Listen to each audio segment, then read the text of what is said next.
Hello, Internet, and welcome to another episode of the Queer Chronicles of the Strixhaven Quartet here on Game Nights. I am your host and your dungeon master, Van.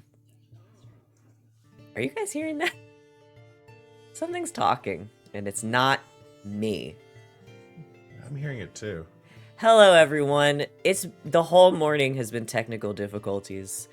So you fuckers had better be glad to see us, because I was this close to canceling the stream. Hi, everybody. We're here. We're gonna have a cool chill one today. We're gonna play some freaking Dungeons and Dragons and get started with Candlekeep Mysteries, which I am legitimately very excited about. Before we do that, this week on the channel, you guys want to take bets on whether the chat commands are gonna work?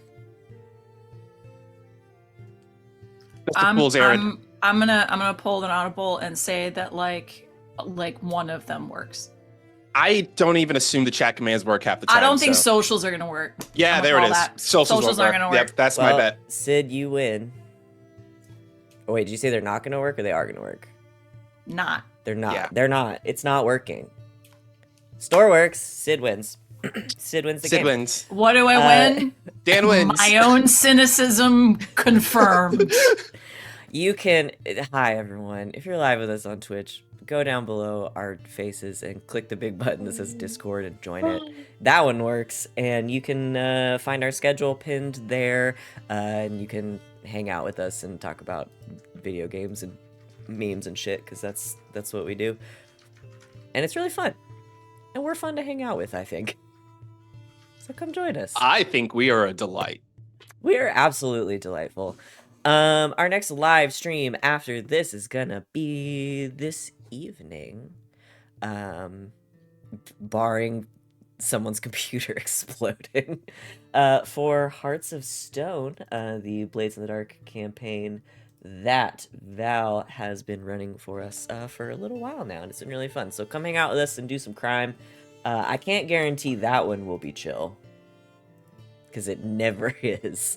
But yeah, it's really fun. And then we've got other live streams throughout the week. We've got Dragon Age on Monday. This week we've got Neon Souls. We're playing Star Wars 5e on Wednesday, and then back around for these on Saturday. I've wasted enough time, and we should start the game. So I'm gonna let my friends here introduce themselves, tell you who they are, where you can find them on the internet, and who they are playing today, starting this time with Val.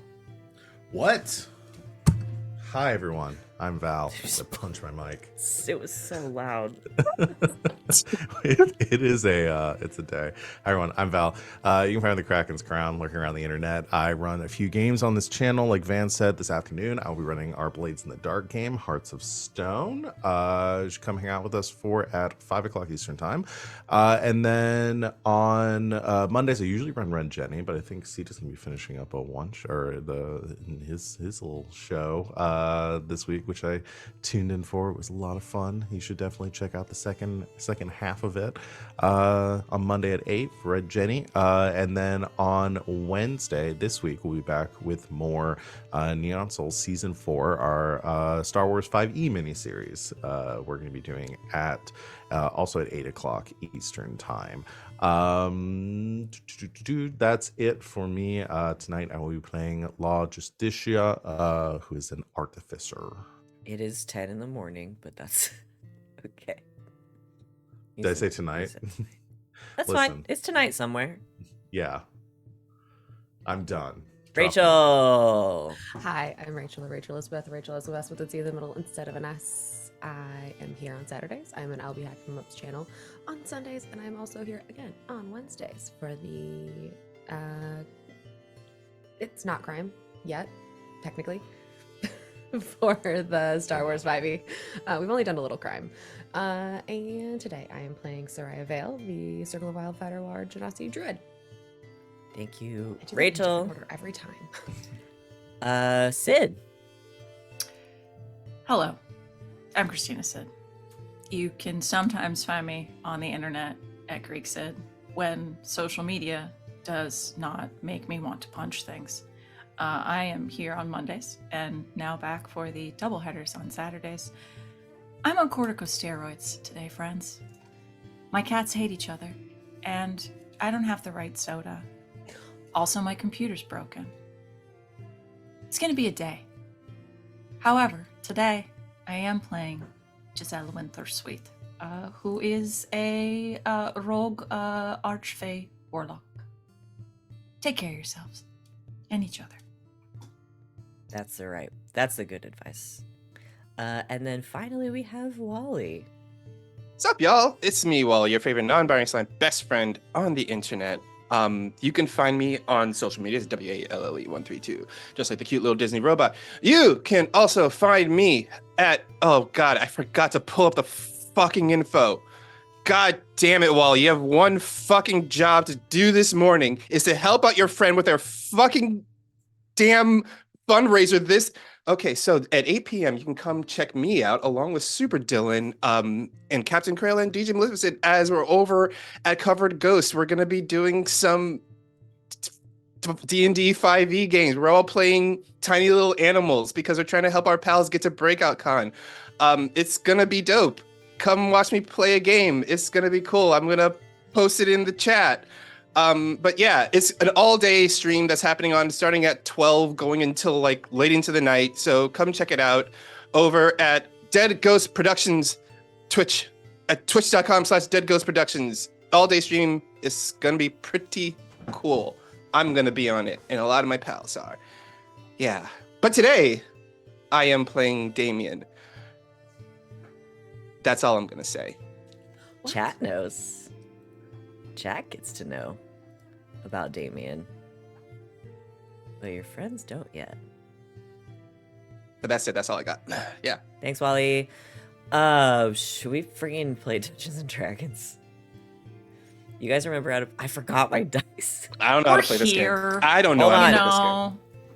Somebody You do a might recap. as well. Oh no. Okay. Walks away.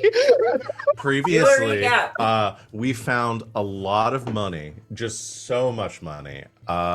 It was like 1 billion gold pieces. And Yeah. we all got pet No. dragons. No. Law is now Elementer's apprentice. Yes. Law yeah. is Elementer's apprentice. Sereia is now a dryad. They turn into a dryad now. We're level 20. We're level 20. Yeah. And we're immortal. We're all immortal now. Yeah. I The found end. my All dice. of our friends have been up to cool Good things. job, everybody.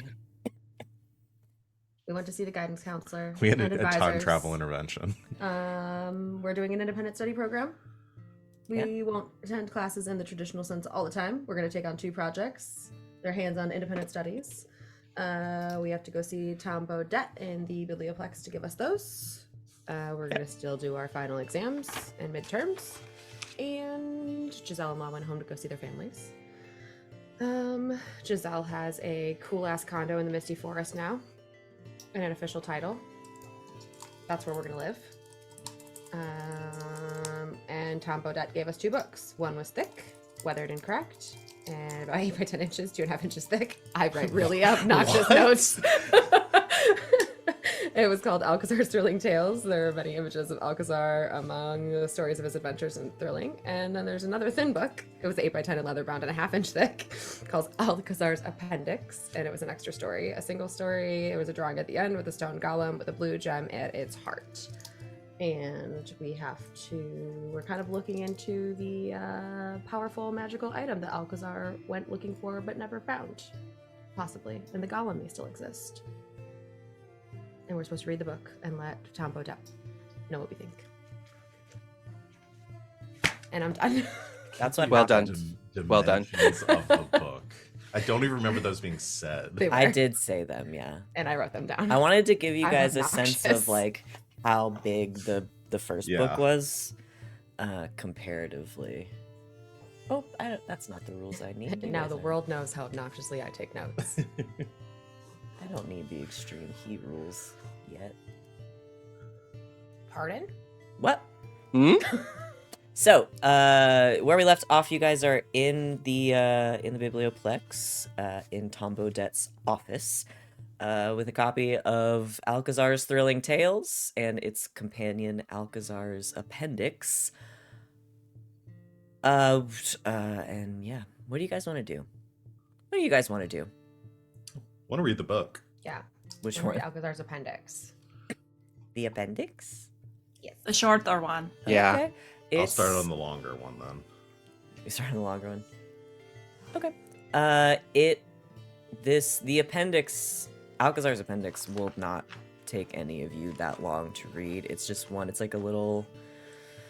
It's more like a journal than anything, where it's got these entries from Alcazar, who you have seen the many fun drawings of Alcazar, big hat, big mustache, big dick energy.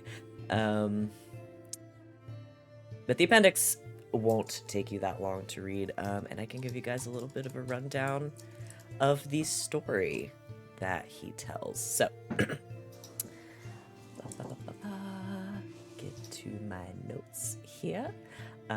So Alcazar's Appendix, in which Alcazar sort of tells this story of himself traveling to the Anarok Desert. He was there searching for something that he calls a nether scroll, which we can get to rolls about once you've read the thing. What if we've played Baldur's Gate 3? Can we just know? Then you get a +1 on the roll Yes! for playing. They get a +1 for every time I've played through the game. Oh, I have like a there we +4 go. then. Ooh. I only have +1. Oh. No, I can't allow for this. I can't allow this to happen. Damn, that Can't allow your +10 is really hyperfixation gonna... to give you a. Can't let the hyperfixation really I will not power you let through. you fools weaponize your ADHD against me. Bold of you to assume I haven't been doing this the entire time. That's all this game is. It's all this Weaponized Weaponizing. It's deciding which why of do you our- think so many neurodivergent people play TTRPGs? We are weaponizing our neurodivergency, It's okay? literally just every week I have to guess which one you guys are going to use against me. Is it your ADHD? Is it my OCD? Is it the autism? Anyway, so he's searching for something called a nether scroll. In the Anarok Desert, Alcazar came across a wandering stone golem that he believes is what he calls the legendary Sapphire Sentinel. It is, he is under the impression he's following some rumors about the Sapphire Sentinel, which, according to the stories he's familiar with, was a golem created by Netherese wizards to protect one of the Nether Scrolls, which historically was said to be under the control of someone named Prince Hamukai. It's Hamukai, Hamukai. Alcazar found the golem, and when he mentioned Hamukai's name to it, the golem seemed to recognize it. It began to follow him around and obey his commands.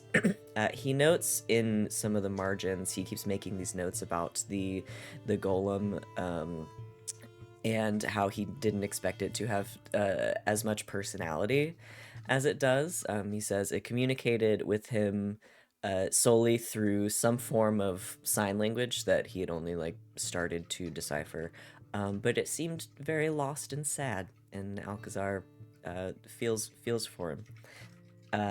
Along this trek through the desert with the Sapphire Sentinel, he met a group of Bedine nomads who said they knew a place that held clues about the golem, but it was in extremely dangerous territory because of some creatures that live in the area. He doesn't elaborate on what they are, but these Bedine nomads agreed to guide him to this area and ultimately to the entrance of a cave out in the Anarok Desert where they believe he could find what he was looking for. But unfortunately, the adventure was cut short by a sandstorm, which completely obscured their route due to the danger to himself and his guides. Alcazar ultimately decided to end the expedition. But before he left the desert, he inscribed a magical tracer on the golem, hoping he could return and find it again. But unfortunately, he never did. And at the end of the appendix, he begs the reader to find the Sapphire Sentinel, because of what wonderful magical discovery it would be to find one of the Nether Scrolls. And the final page of the book is this detailed illustration of the Sapphire Sentinel. It is this large stone golem, kind of a somber face, and in its chest is this like round disc that in the center has this like blue gem, but around the edges there are all of these like cryptic symbols, like runes and different things sort of surrounding the page. And that's the book. Can you get the prince's name again? Hamukai, Hamukai.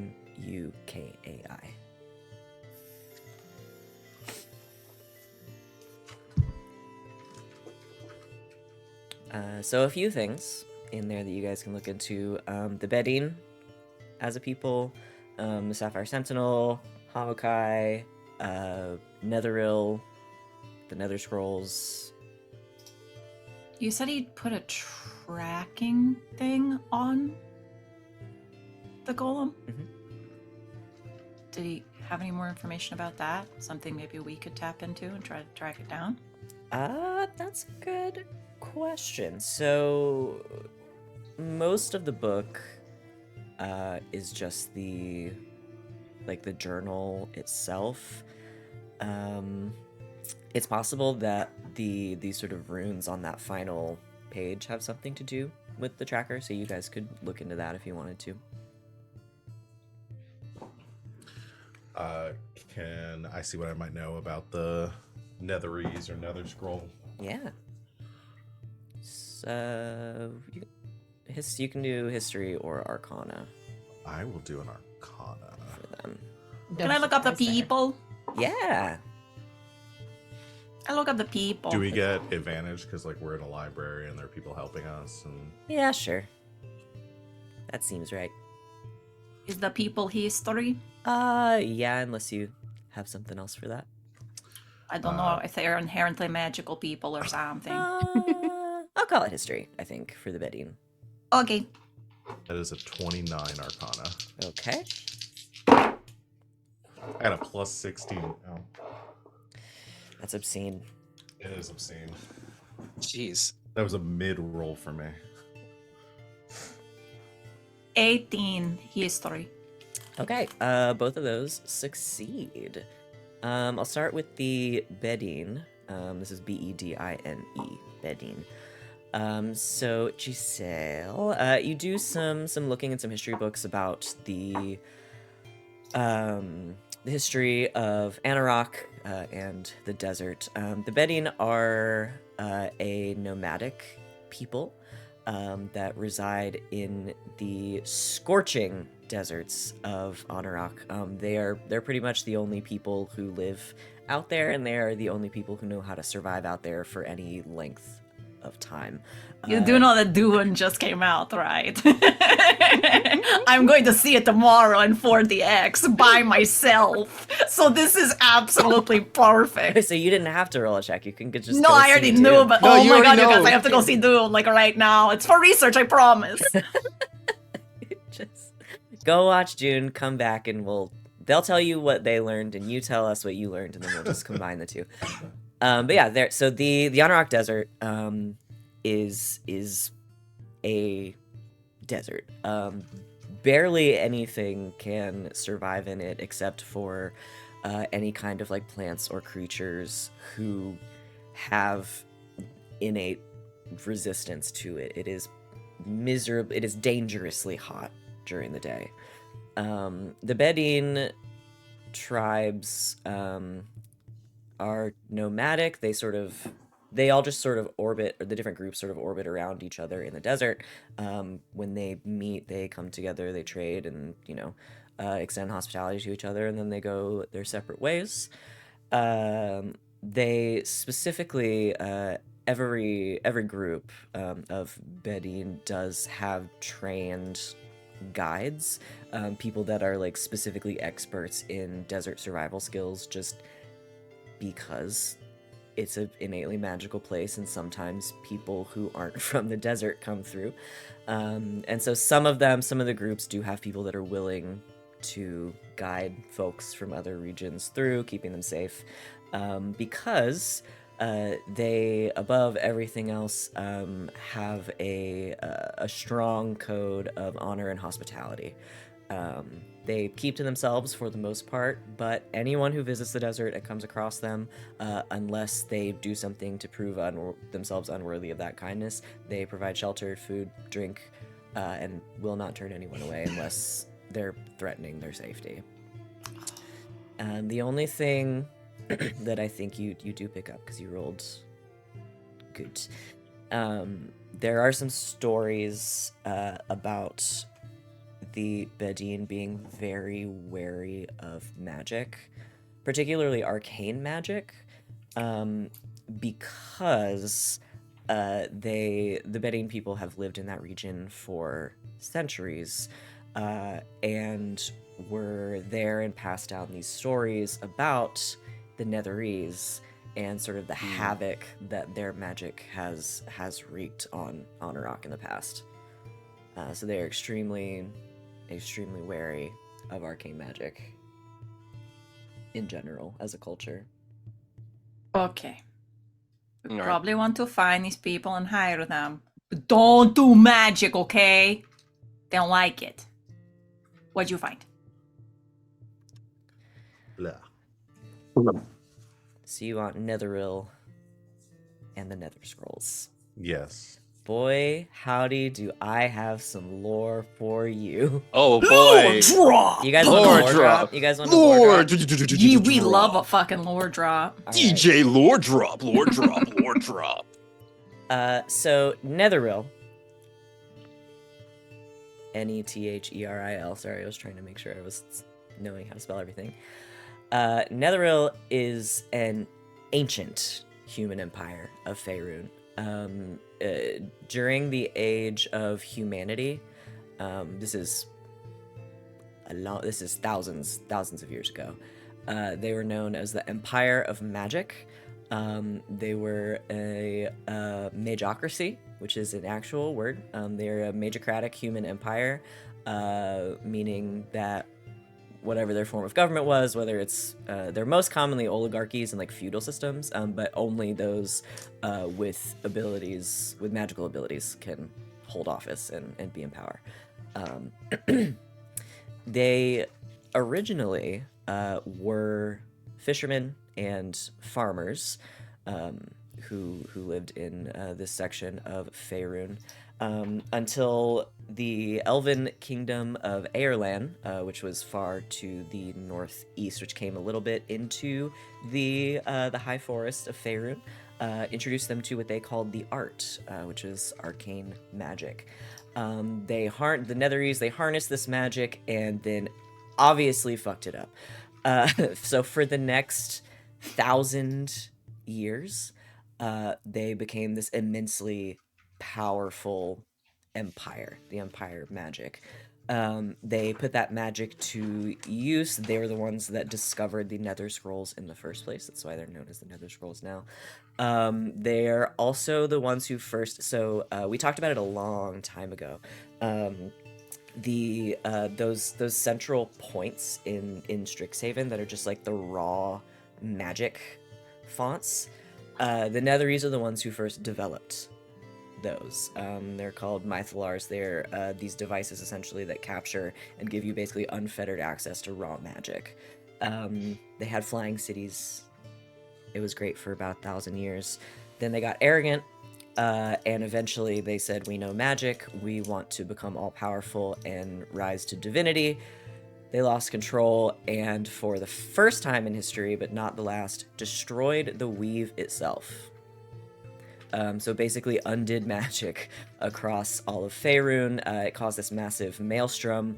It actually was so powerful that it permanently altered the god pantheon of Faerun because of the way that magic changed and disappeared. There was this huge maelstrom that ripped across Faerun. Their flying cities crashed to the earth, taking all of the high Netherrealm nobles with them. They perished, all the rich people and all of the folks that were in power, because they were the only ones living in the flying cities. Low Netherrealm, which were the common folk who were not allowed to live in the flying cities, who still lived on the ground, did not die immediately, but instead experienced this slow decline because of the destruction of the weave, and eventually ended up in the Shadowfell, where they were twisted into what is now known as the Shadowvar, or Shades. That's where they come from. Eventually, they were able to return to Faerun and try to rebuild in the Honorrock Desert. Wow. It's like Okay, so are the Badine then the lower Netherese? yeah. No? Oh, okay. Okay. Okay, just checking. No, they're different. And then... Nope, that's not what I want. Can't tell you what it does. The Or Nether could you? Scrolls themselves... a lot of the history of those was lost with the Netherese. But what you generally know is that they are incredibly dangerous magical artifacts, because they essentially describe the nature of the weave and the creation of magic. And so lots of people have wanted to get their hands on them for a long time, essentially to give themselves unfettered access to magic and the weave, and to be able to become super powerful. But they disappeared a long time ago. Okay. There's your lore drop. Does Okay. the school want the golem? Or do they want the scroll? Well, we gotta find out what happened to the golem, right? That's the whole reason why we're reading this book. Right. But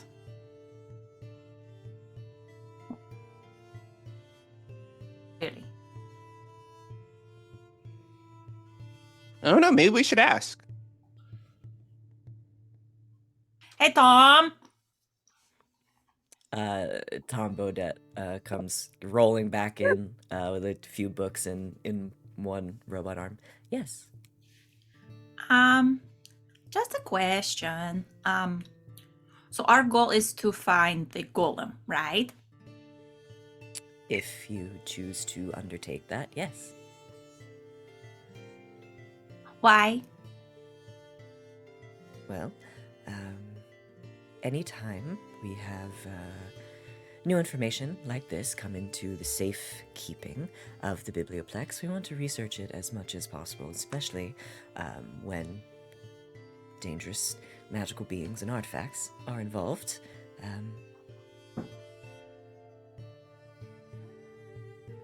So the school is not trying to get their hands on like ancient Netherese magic, right?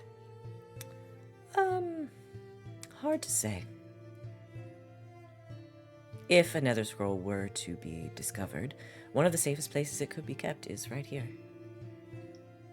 Okay, for safekeeping. Of course. They don't want to use it for their own purposes, do they? No. No. That would But be it- highly inadvisable. But I imagine we'd get a lot of extra credit if we found one of those scrolls too. The Biblioplex here is one of the largest collections of magical books and artifacts, and also one of the safest places for them. Okay. Just checking. Of course. rolls back out the door. Bye, Tom. We'll leave the light on for you. Okay. So are we gonna find the robot or are we gonna find the scroll? Because both of them sound really dope to find. Sounds like we need to find the robot to find. We need to find the golem to find the scroll. Yes.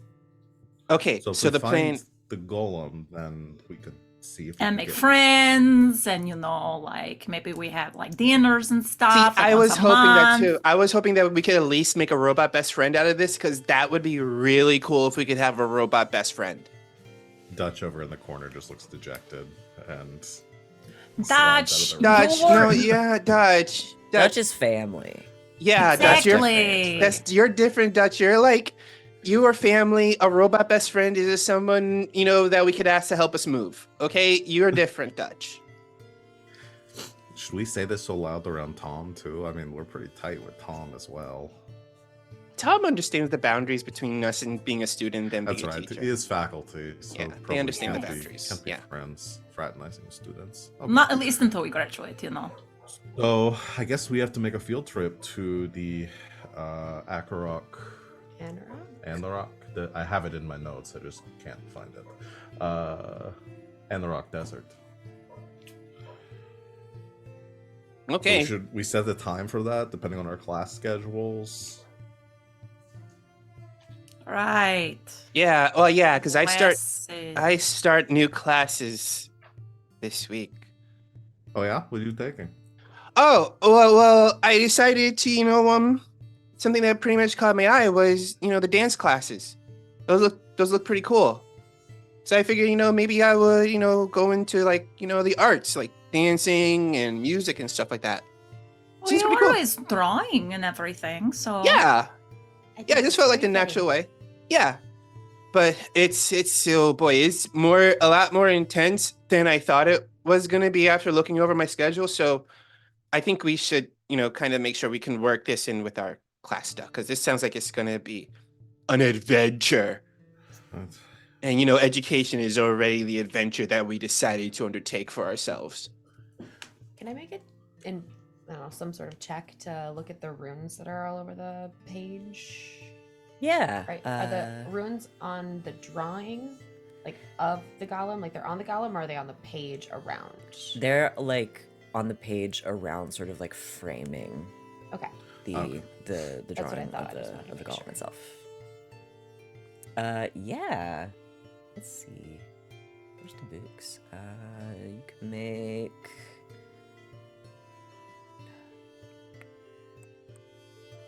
None of these are going to be good, but I'm going to try. No, you can make an Arcana check. I will say, just for the purposes of mechanics, if you take some time, like if you were to take like an hour to study it, you could roll with advantage. Okay. Let's do that, because it's a flat roll either way. You're just pouring over the page. That one's a 6. I don't know where the dice went. 9. I know nothing. Can I give you my? Could I do a flash of genius on this? Yeah. You get a +6. Okay, so 15 then. Okay. You are having a really hard time with it. Sereia, this This is not the magic I do. This is not the kind of magic you do. You're sort of pulling from previous like classes that you had to take and stuff. You get the general idea. Oh, hold on. Let me pull this up real quick. Make sure I tell you the right thing. Just double check my magic types. So you can decipher like some of the basic, like the sort of the basic runes and everything. So you don't get a handle on like how to maybe use them necessarily, but they do remind you of some other conjuration magic that you're familiar with. particularly because you have seen, they're not the same, but you've seen sort of similar runes around the teleportation circles in Strixhaven.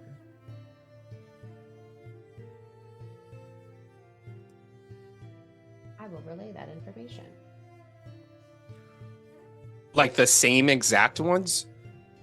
No, they're different. This is sort of a Okay. different style of magic. All right. But they have a similar, like, they're probably used for something similar. They probably have a similar use. Okay. So, could that be the way to find the golem? Like maybe those runes, if they are plugged into a some sort of transpositional magic or divining magic or something, maybe that would be what would allow us to find where the golem is. Could You want part to of the star tracking. 69 them? I mean, you gotta Kind ask. of, yeah. You gotta ask someone out to dinner first, I suppose, before you start 69 someone. Could I make a check to see like would that work? Like would these, like if they were put into like a relay, like around, like if like we took one of the teleportation sigils around campus or had one made that had those runes, would that maybe take us to a specific location? Yeah, go ahead and make an Arcana check. Cheater.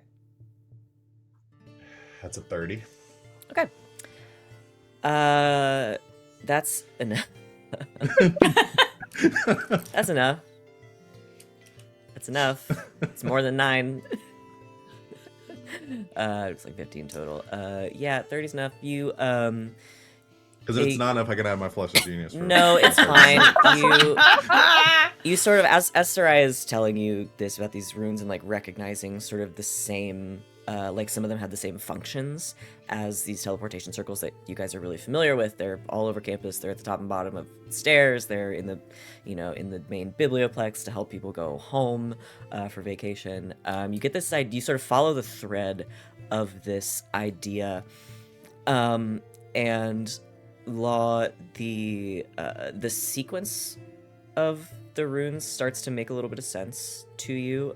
Again, this is a very old and very specific. It has a very specific purpose, and it's very old magic. But you can see the same like roots in this that are in those teleportation circles, and the pattern starts to make sense to you, and then you sort of get to the end. And it clicks that if you can decipher the command word out of this, you don't have to plug them in to another circle. They can function as their own. Interesting. Okay.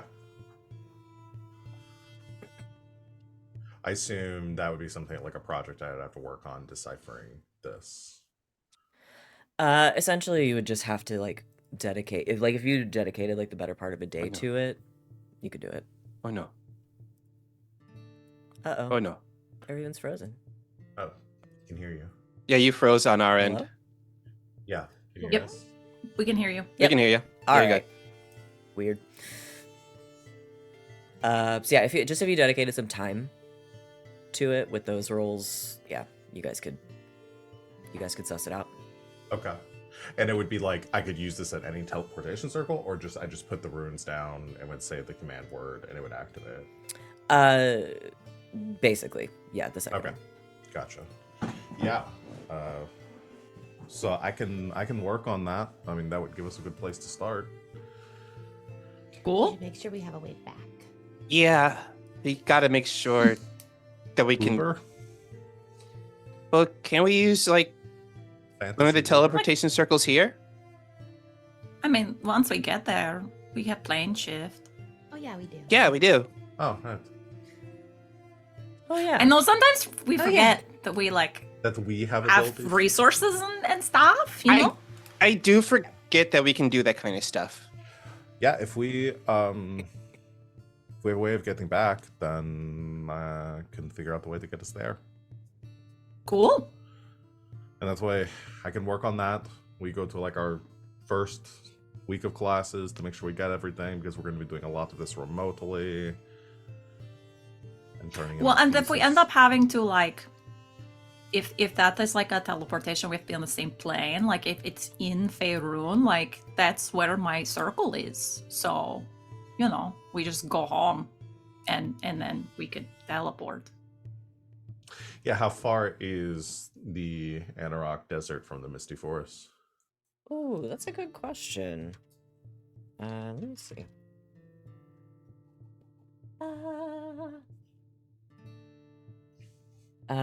Because they do butt up against each other. And you're in the Um, western Misty Forest? Yes, or- I'm on the western side. Okay. Yeah, so they're both in. Yeah, I mean, if you're on the western side of the Misty Forest. I am, in fact. Yeah, because the high ice is right above. Hold on, gotta zoom in on the map. Enhance. It wouldn't be like an View. unreasonable distance for us to travel. No, yeah, and you guys would know this because you got that little bit of history. So the elves that originally like came down and met with the Netherese and taught them magic lived in their domain sort of overlapped with the high forest. Yeah, so essentially what you're looking at is, well, let me find it. That's the frozen forest. That's the Lurkwood. That's the Highmoor. Where the heck did frickin' maps are hard, you guys. We made our DM go over an entire world. Sorry. Sorry. Hit me with, because you're in the.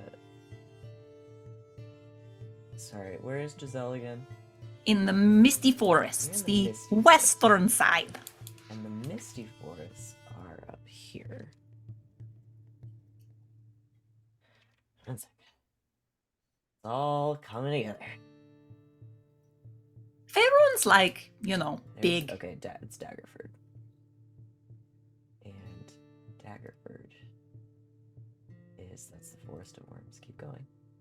This map's- Do people not from Faerun call it Daggerford because they don't know any They better? definitely Mhm. do, yeah. I figured as much. They don't get the accent right. Okay, there's the Highmoor. Okay, so the Honorok is directly east. So you're essentially you have the Sword Coast, right? You've got the Misty Forest is almost halfway down the Sword Coast. So you have the Misty Forest, and you've got the High Moor, which I know how much you guys love moors. Yeah. That it's you our could go favorite. through over to. It's our Honorok. I mean, favorite terrain. It is several hundred miles. Okay. But But from the Misty Forest. The High Forest is above the Misty Forest and butts up directly against the desert. So like the desert would be here, and then the moor, and then the Misty Forest is over here, and then the Sword Coast. Okay. So it plane would be a shifts- trek. Plane shift's probably our best way back.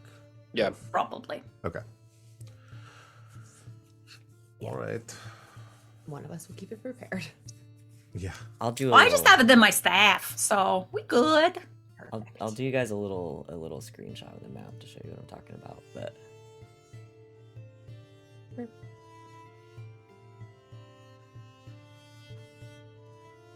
oh, my snipping tool's not working.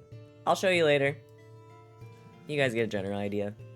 It's about 400 miles from the Misty Forest to the edge of Honorok. It's a ways. Cool.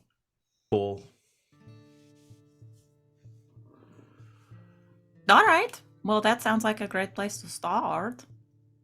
Work on that then. And I'll let you all know when I'm ready with the command word. Sweet. Okay. Well, I gotta get ready for my first class. Today we're doing a lot of intense movement today because it's really a class about body movement and magic along with it. I think I'm learning a lot of. I think I'm really gonna learn a lot of cool stuff from it. And he like picks up a bunch of books that have like words like clowns for dummies, tumbling 101, and yeah, that's all that he has. Like books about like performing. Damian's going to clown college. I'm going to clown college. Yes. Oh, that fits. As long as you don't wear the makeup, we're good. The makeup frightens me now. All right. Okay. What else do you guys want to do? I mean, I guess we could read the really big book. You could. Yeah, I was perusing through that. Is that the one that is that just like the whole story of That's his all of travel? his other adventures. Yeah. See, everything involved is like there. So you could look through it and see maybe there's clues to it. Yeah, like if he had a place that he liked to hang out, and maybe Yeah. that would help us like kind of narrow down our search for where this. Or maybe if golem there's is. someone that they refer to a bunch. Oh yeah, maybe they had like a best Other- friend or something Or a that we could talk to. Butler. Other stories that take place in the.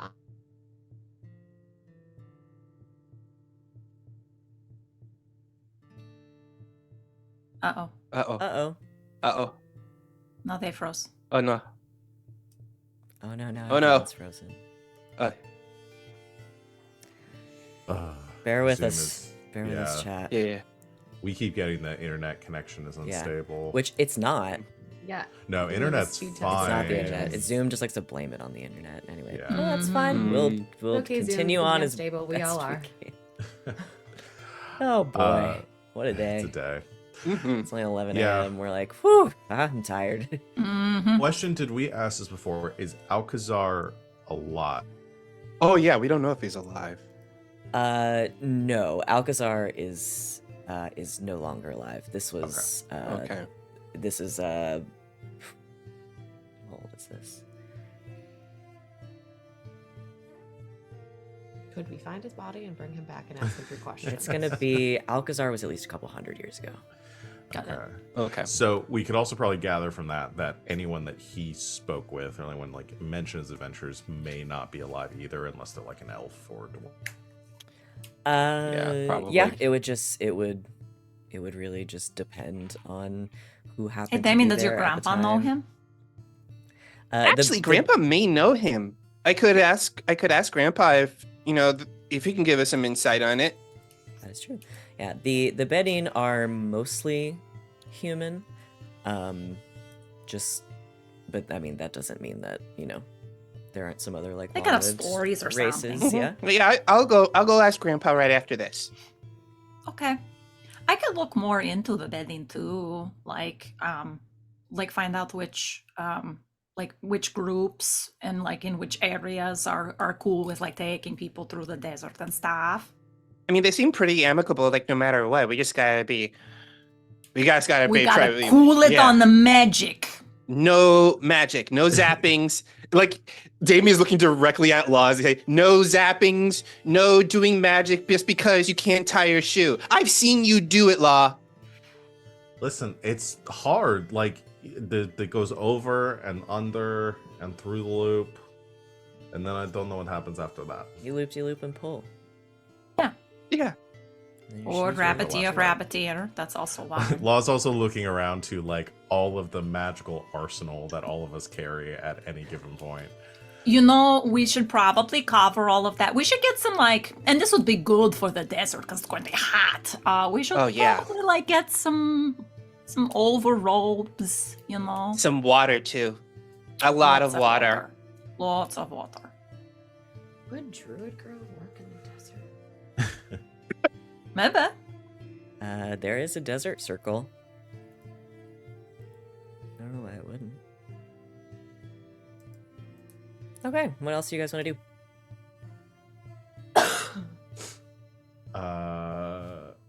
I want to know what everybody's theses are and what classes everybody's taking. Oh yeah, you do have to turn in your final at least the concept of your final senior project and your senior schedules. Wait, who do we have to turn it into? To Sharpbeak. Okay. She's the guy How who's many Wow. classes should we be taking? I don't however many you want. I don't care. You guys can do whatever you want. We'll make it work. Is there like a magical marketing class? There's gotta be. Cool. That seems like that's a silver quill thing. But yeah, because you got the whole future entrepreneurs of Strixhaven. So yeah, sure. I think what happens is that Giselle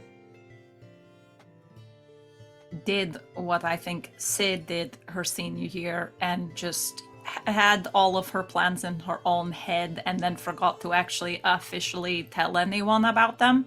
So probably rushed over to talk to like Grayson real quick and just asked him what classes he was taking and then ran over to Sharkbeak and tried to sign up for those. Okay, that'll work. I'll have to get a class list going. For Also, Grayson. Sid had a very rough week and did not have any time to just make up classes, so that's what we're gonna go yeah, with. this is just purely for fun. They don't have to be done today. I Okay, did cool. make one business-based class that Law's going to. Okay, I called it multiversal economics. well, that's cool. Oh, that's Oh. that's okay. Yeah, I think Giselle's probably taking that one. Okay. Damian, he doesn't have he doesn't have it ready to present to Sharpbeak yet, but he goes to the members of the LARP club and explains to them that he has this really interesting idea that could help that he wants to do for his capstone, and he would like to get them involved in it if they would like to, because it'll be a really awesome performance for the school. Okay.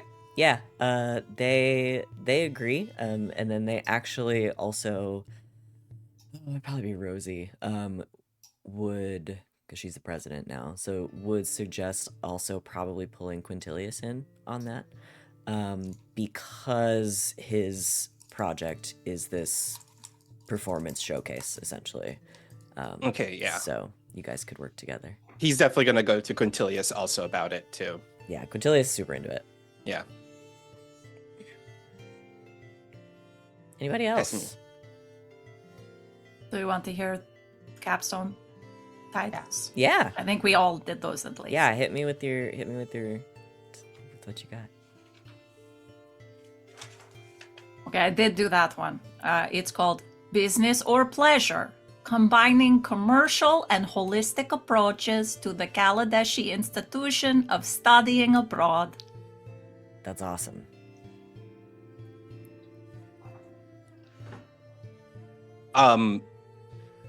Damien's is called magical effects. The usage of fundamental illusionary magic and beyond in the acts of stage performance. Also very good. Sereia's is cauterizing flames, fire is healing, as well as destruction. Okay. Law goes in. Law's hyper fixation, like time crunch, ADHD kicked in, and like with the pressure, everything really like focused on it. Goes in with like a 10-page proposal for theirs, which is the benefits of non-traditional physiologies and construct fabrication, applying amphibian biology as a framework for adaptable magitech designs. Okay. All I of like us that are their extremely good. I like that their capstone is That's basically academic speak for I like frogs. Yeah, I like that's frogs. what it is. It's like I like frogs are frogs. cool. Frog This robots. is why. Frog robots are this is cool. why. I like frogs. This is why. It's like the equivalent of the turtle kid. Like, I like turtles. I like frogs. All four stamps of approval from Professor Sharpbeak and from your advisors, which you all now have. Law's also signs up for some of them are just the classes that I had in first year. I just did like the later versions of them. So I have advanced theorems of computational magic, applied aether engineering, multiversal economics, arcane elasticity, and finite element methods in magitech structures. Okay. Sereia is taking magical medicinal herbs, the advanced class for that, which is going to include lots of poisons as well. She's going to take animation and manipulation, which includes a study of the rights of the predeceased and inanimate, and magical creatures, a long hard look at the basilisk, which made me giggle. I get that. That's really good. That's a really good That's a good class one. name. That's a good one. And not Witherbloom classes. She's doing cosmologies of the extraplanar realms, which I think could probably be Prismari, and then temptation of power and arcane ethics, which I think might be Lorehold. Okay. Or like real If you guys would just send me the shit you wrote, that'd be cool. Can do. Just whatever it is. Again, no pressure. Just fun. Just a fun thing that I like to do. Okay, so yeah, you get your prospectuses all turned in. Kind of go over them with your advisors and with Professor Sharpbeak. They're all approved, as well as the independent study program that Professors Lang and Scrimmett sort of laid out for you. And yeah, you start classes. Cool. So how are you gonna approach the your Alcazar problem? I mean, I figure we probably have to do some sort of study group situation. Mhm. So maybe like we start study groups with just working on classes, and then like we reserve an hour at the end to work on Alcazar stuff. Yeah, it works. Yeah. Yeah, like yeah. a 3-hour block of time, 2 for actual studies, 1 for the Alcazar stuff. Yeah. Yeah. Yeah, since Okay. Law's going to be focusing on finding the command word for that, I figured if anybody else wants to dig more Yeah, into... look up the Bedin folks. Damien will. I'll use my Desert. business connections. That's a business. I'm sure someone's around. I could talk to some people. Yeah, Soraya is going to focus most of her research during our Alcazar time on actually like studying the desert and the terrain that we're going to be traveling because I think that's Damien is going to probably use his Alcazar research time to have like a sit down with his grandpa to ask him about if he knew anything about Alcazar and if he knew him personally, and if he can Okay. like share any personal accounts with him. He is literally the oldest being that we know. I love all these plans. I'm thinking. Maybe she'll reach out to Winna as well to see if she knew Alcazar because she's old as hell. Yeah. Oh yeah, that's As an true. elf. That's true. Yeah, she would have been alive during his time. Let's see. She's old Should as we- hell. Should we go ahead and take a break Sure. and Sure. then come back and do? Apparently Zoom needs one, so I think sure. Yeah. everyone needs a nap. Let's go ahead. We're not that far off. Let's go ahead and take our break here. We will be back in just a few minutes, everybody. So stick around, go get some water, get a snack, and we'll see you back here shortly. And welcome back, Internet. Thanks for hanging out with us during our break. We are refreshed. We got coffee. We got sausage, egg, and cheese. Yeah. Which is not Got as some fun to s- say as got bacon, some egg, and sody cheese. pep. But Well, you it's- guys- Terrible blanket. No, you have to say it in the New York way. So you got bacon, egg, and cheese is bacon, egg, and cheese, of course. Then you got sausage, egg, and cheese. Is just say it one word I like got that. a sausage, egg, and cheese. Sausage, egg, and We cheese. got a sody pap. We got blankets. We're ready to go to the desert. Definitely. Blankets in the desert. Yes. Yeah, you need blankets in the desert. You need a blanket in the desert. It gets You need cold it at night. At night. Yeah, it gets real cold. The hotter it gets during the day, the colder it's gonna get at night, or so I've been told. Okay, so research. Who wants to go first? So over the next What is it good for? over the next like 3 weeks or so, you guys are starting to get settled into your new classes. It's a little weird at first, but it's like you start to get the hang of it again. I think pretty quickly, just because for you guys, you were only gone for like a few weeks, so you get back into it. It seems like your classmates are quickly sort of like getting used to having you around again and stuff. But in your free time for your independent studies, you're doing some research. Who wants to go? Or should we just I'll go go around first. the table? Okay. I'll go first. So during one of Damien's independent study hours, he asks if he could have a nice little chat with his grandpa. Yeah, you head over to Professor Scrimmett's office hours. Yeah, Before 5, as we know. before 5 is his time. Yeah. After 5 is his time. And Damien heads into Professor Scrimmett's office and hooks his head and like, "Hey, Grandpa, how's it going?" Oh, hey, Damian, come in. It's going all right. Heads on in. And, lately, Damien has also been dressing less the aesthetic like someone who's like who was living in the Feywilds for a good long time, but more akin to like what the kids are wearing now, more Fashion. socially. Yeah, he has a fashion sense now. He's kind of slowly developing it.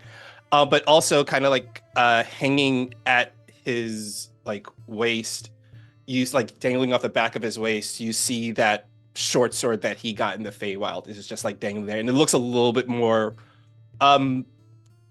bedazzled up to kind of match with what he's going for. I like it. Hey, come in, have a seat. You want some tea? Got tea, I've got coffee. The cabinet stays locked until 5. Oh, that's fine. I mean, I kind of want actually, can I have some soda? Oh yeah, sure, why not? Thanks. I know it's before 5, but I really would like me some cola. Yep, that's what we drink after 5. What can I do for you, my boy?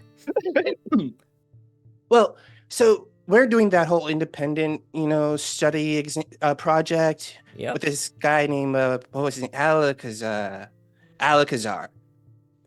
Oh, that fuck? Okay, so I was, just going to ask, if there is some, tea behind his name or something like that, because we're doing all this research on him, but man, oh boy, start spilling. There's a whole pot of it. Hey, listen, don't get me wrong. Cool guy, right? Oh, he died. Some time ago. Everything just sort of starts to flow together when you're as old as I am. Oh, yeah. So I mean, I was already, pushing 550 when I met him. Hey, listen, don't get me wrong. Very passionate, loved what he did. Might have loved his hat and his mustache a little more, but that's okay. And he has a great To mustache. teach that, seeing him in person is a little bit different, but I won't spoil it for you. But yeah, no, very intelligent young man. Just always getting in a little too deep. Always getting in a little over his head. All right, he wrote that big book, so good for him. Yeah, so because we're gonna do a little bit of research into one of the stories in the book, and we're wondering, was there maybe someone out there that may know him personally that we could refer to that could help us on this? Unless you were there. I mean, you weren't listed in the book, so. Oh no, I was teaching at that point, so nope, never went on any of old Alcazar's adventures. He did come through Strixhaven though, quite a while back. He had a real knack for writing. I'll give him that. He did really well. He's actually one of our first student editors of the old Strixhaven Star, so he did well. He's a good writer and he's a good storyteller. He likes to exaggerate things a bit, but I tell you this, the one thing you can learn from a man like Alcazar. Right. You ever read How to Win Friends and Influence People? Once I think.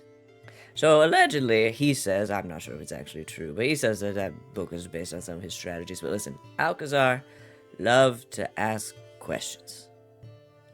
And more importantly than that, he loved listening to the answers. The man had a curious streak that was always gonna get him killed at some point. But he loved talking to people. He loved asking people about themselves and the things that they knew. And then most importantly, he didn't just wait for his opportunity to talk. He listened. That's how you write a good book. And like Damian's writing all of this down furiously. Right. So you don't know if you knew anyone out there that we could refer to, do you? I mean, not personally. It's possible that somebody from one of his grand tales or whatever the damn book is called is still alive, but Thanks for the advice, Grandpa. of course. Takes his cola, cracks it open, chugs it, tries to press the can against his head. You have to squeeze in with your fingers a little bit to give it some give, and then there you go. You're getting it. Oh, I gotta practice that because what's rush week? Oh boy. All right. Because I thought it was kind of like, maybe one of those time saving seminars, because I just got here and I felt a little bit overwhelmed by over my classes and everything. So I was like, rush week. Oh, that sounds like a time management thing there. So I went in, I was just standing in line. They was passing out the pamphlet to write down my name. And then they started calling me a lowly pickle. So The insults have really gone downhill over the years, I think. Okay, so is this a good thing or? Well, that's up to you. I mean, the fraternity culture. I was gonna say Greek life, but Greeks don't exist. The Kaladeshi culture. life. And Sid slowly disappears. That kind of life, it's just for some people. It's not for everybody. It can be a great way to make friends and build a community, but it's it's a lot of work. It's a time commitment, especially on the newbies. There's a fair bit of hazing involved that flies under the radar. We're trying to stamp that out, but kids these days, when they eat their Tide Pods and their spoonfuls of cinnamon and I don't know, dumb Gatorade on each other. I don't know what they do now. I Is don't milk challenge still a thing? Do they still make the? Do this all at the same time. I don't know. It doesn't really sound like you really know what us kids do, but that's fine. No, I think I'm gonna stick with it because I like my friends. We went on an adventure and everything, but I wanna make other friends. Hey, it's healthy. Good for you. Good for you. It's always a good idea to try to branch out, and if it doesn't work out, that's all right. Yeah, it's gonna be pretty great. So I better though get going because this dude named Big Guy Jeremiah, he told me I have to clean all of his socks by later on. So I better go get started on that. Gross. It is pretty gross. It's pretty All right. gross. Well, Hey, Grandpa. come by anytime. I'm here if you need me. Be careful. Will do. Make And good choices. heads on out. Okay. Are we gonna have to beat up some frat boys? Maybe. Who's next? I'll go. Okay. I want to send a message to Winna, asking if she knows anything about Alcazar, and Okay. then research the desert. I'm so tempted for you to get a message back from Lynn that's just like, that fuck? Please. That's what I was hoping for. Yeah, you get a little bit, a little message back from her, and she's like, oh, that motherfucker.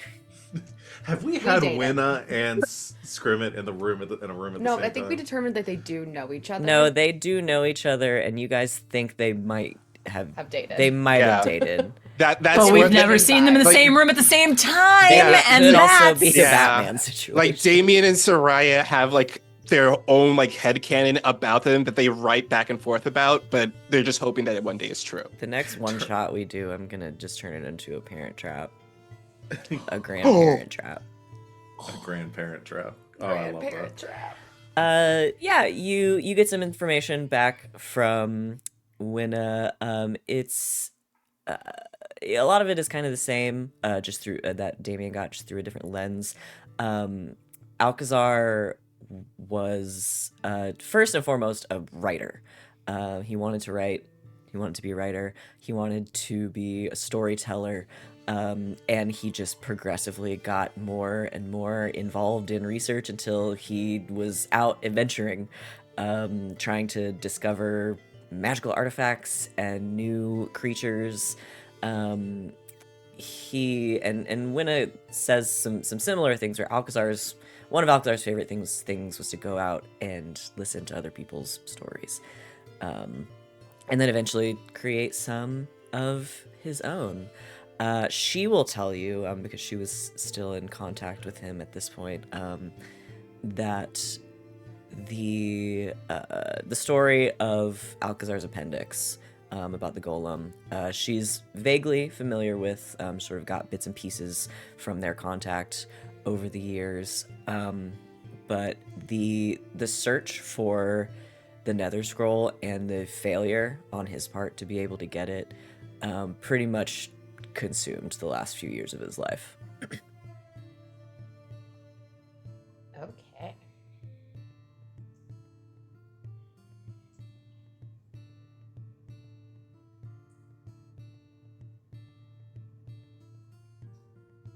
I'm sorry, that's very sad. That is very sad. It's very sad. Yeah. Poor guy. All right. Thanks, Winna. Thanks for the downer, Winna. Damn. Damn, I'm gonna go research a desert now. Fuck. Last few years of this man's life being wrecked by this unfinished quest. Yeah, just go ahead and roll me just a history check. He's 3. Pull up the That's desert. not gonna be good. Yeah, it's an 8. Oh, it's a desert. Honorak, it's a magical desert in the north of Faerun. It's called the Great Sand Sea in some books. You find a lot of stuff that I think you guys already kind of knew. It used to hold the Great Netherese Empire, until the Flying Enclaves crashed to the ground, and basically killed the Weave, and Mistral kind of died for a while. And now it's a desert. It wasn't always a desert, and now it's a desert.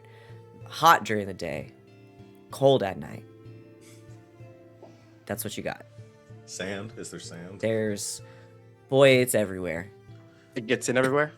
What It's about plants and creatures that live there, or is it like there's not much, or surviving in said desert?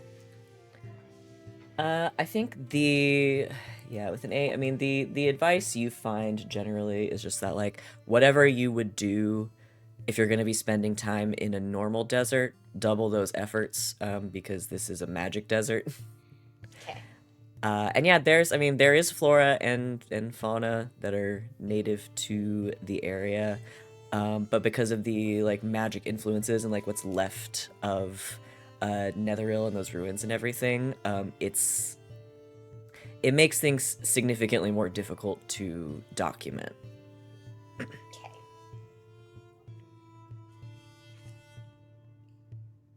All right. Bad rolls. If we die, it's my fault. I'll give you this though, because I just think it's a fun little bit.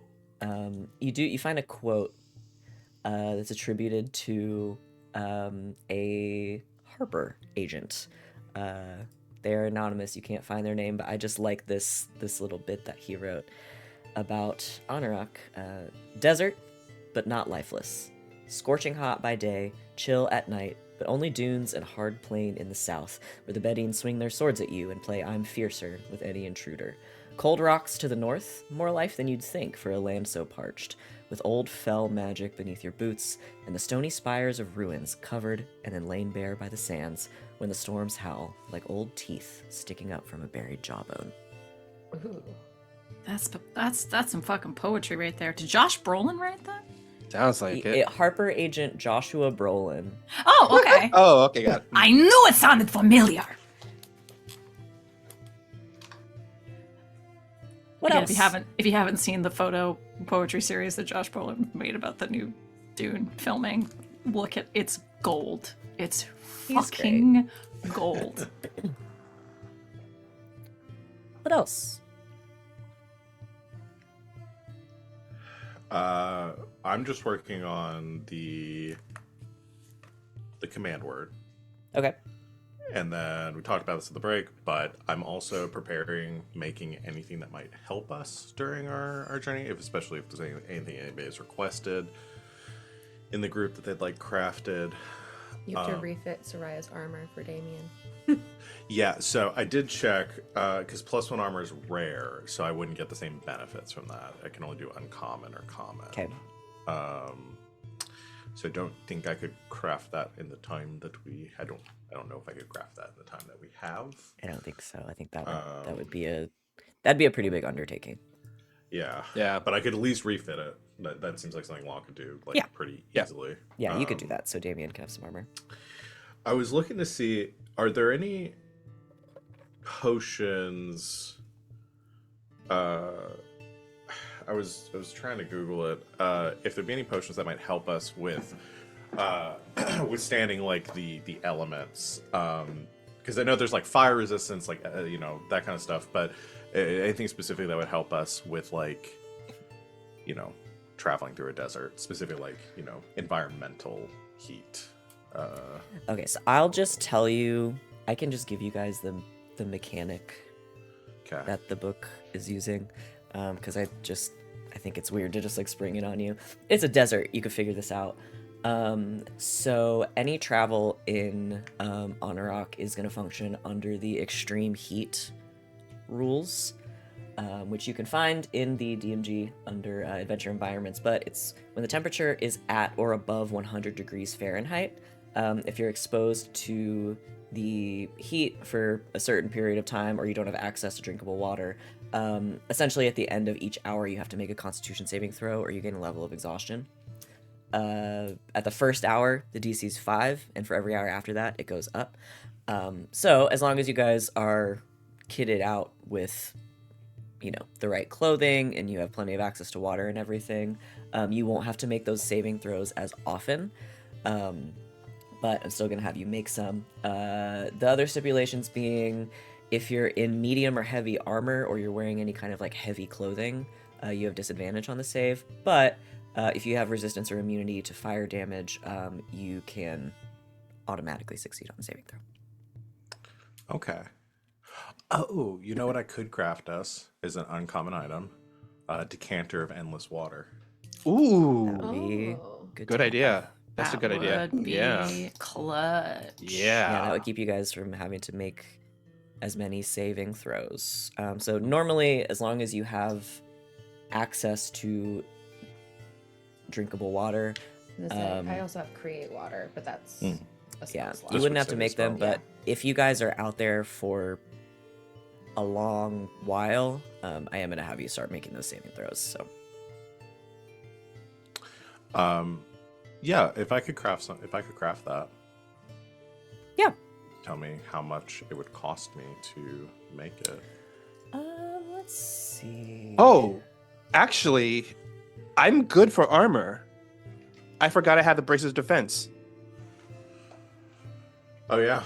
Yeah. That'll essentially give you a base armor of 12 plus your dexterity. It gives me, so that's 15. Yeah, so actually, I'm good.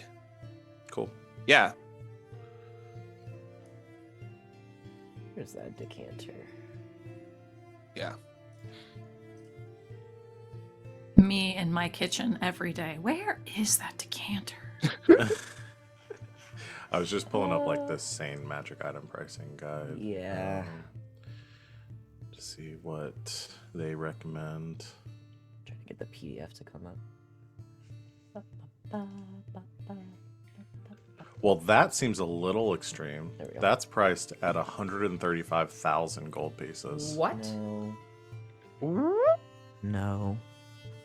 That That's not 'Kay. sane at all. No way. Wild. Pull up.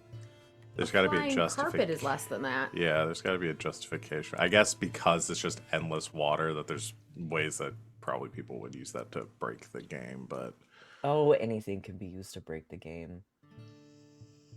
That's insane. that is insane. Especially you said it's an uncommon item. That's Uh-huh. nuts. Yeah. That ain't right. That ain't right. No, let me just see. I want to know the justification for Yeah. why that's. I think the justification is someone added too many zeros. Mm-hmm. What about that one that makes like endless mayonnaise?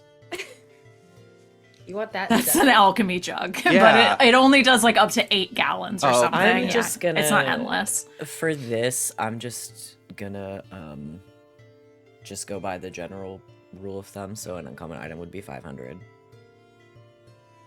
500. Okay. So I craft it for half Okay, so of what it would 250. normally cost, so 250. We're just gonna use that. I don't want to belabor the Need point. monies. Soraya has monies. So does Giselle. We're rich Yeah, bitches. so the alchemy jug, yeah, I can see being way more. Because you can just Mhm. decide what kind of liquid it produces. But Yeah, for you can do just whatever you want. water, That's a priced lot. at Yeah. 6,000 on this list. I am The telling alchemy you jug is Little- less? that list By like a factor of 10. That list needs some more. That's scrutiny. wild. That is Those wild. are crazy. All right, so yeah, Like I said, I take some of these as recommendations. That Nope. is, I need to know why they priced it at 135. That just has to be an error. Yeah. That just has to be a mistake. all right, so yeah, 250. You can do it. All right.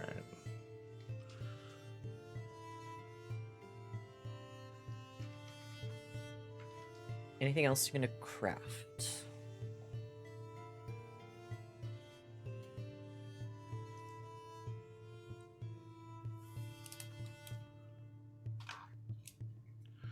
I'm good. I can't think of. I could make some healing potions for us. Be a bad Yeah, idea. that'd be a good idea. Are we? How are we doing on those? Does anyone have any still? I still have a greater healing. That's the only one I have.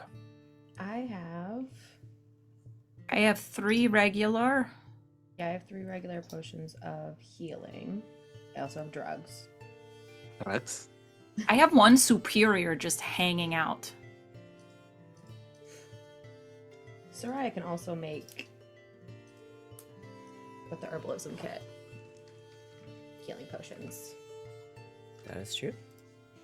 I also have 3 antitoxins. In case you come across anything poisonous. I mean, the Antioch Desert is essentially Australia, right? Everything can kill you, so... Pretty much. yeah. This So- sound like Greater healing are uncommon, right, Van? What would you price those at? Greater healing. I usually do like regular at 50, greater 150, superior 500. I think is the breakdown I had before. Okay. So I could make a greater healing for 75 gold pieces. Yeah. How many do you think I could get in the time that we have?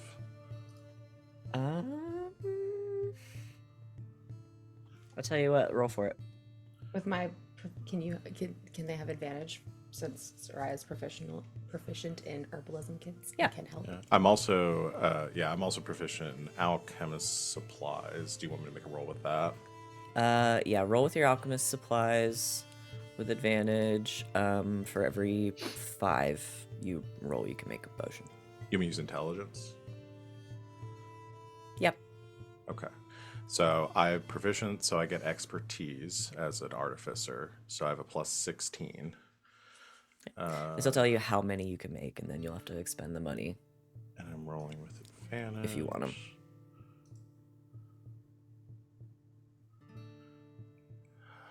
Okay. It's an 11 plus 16 is 27. 5. So you can make 5. Cool. 75 per potion. 75 So gold. money is going to be the question because so I did gotcha. 250 on the jug, which leaves me with 185 left. I have 1,000 gold still. So for 70, I'm muted. 375 for all 5. 375. Okay. I'll subtract that. You got the 375. Okay. All right. And I'll give. So everybody take 1, and Give the healer extras. I guess you take 2. Okay. Greater healing? This is greater healing? Yes. Okay.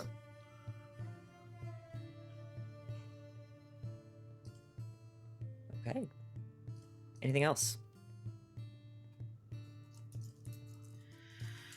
That's it for me, unless I need to make a roll for the.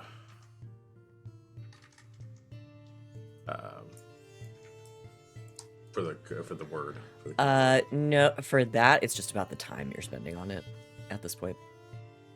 You don't have to roll again. Okay. Okay. Sid, did you have anything? I think Giselle would like to try and talk to Hirsam, Lord Okay. of Chaos. Lord of Chaos? Okay. So How do I you, think- how do you contact it? I think she goes out into the big party. I mean, she probably has to do that at least once a day. I think literally she wakes up and goes out and checks on the 24/7 party, make sure the things aren't perma-rave?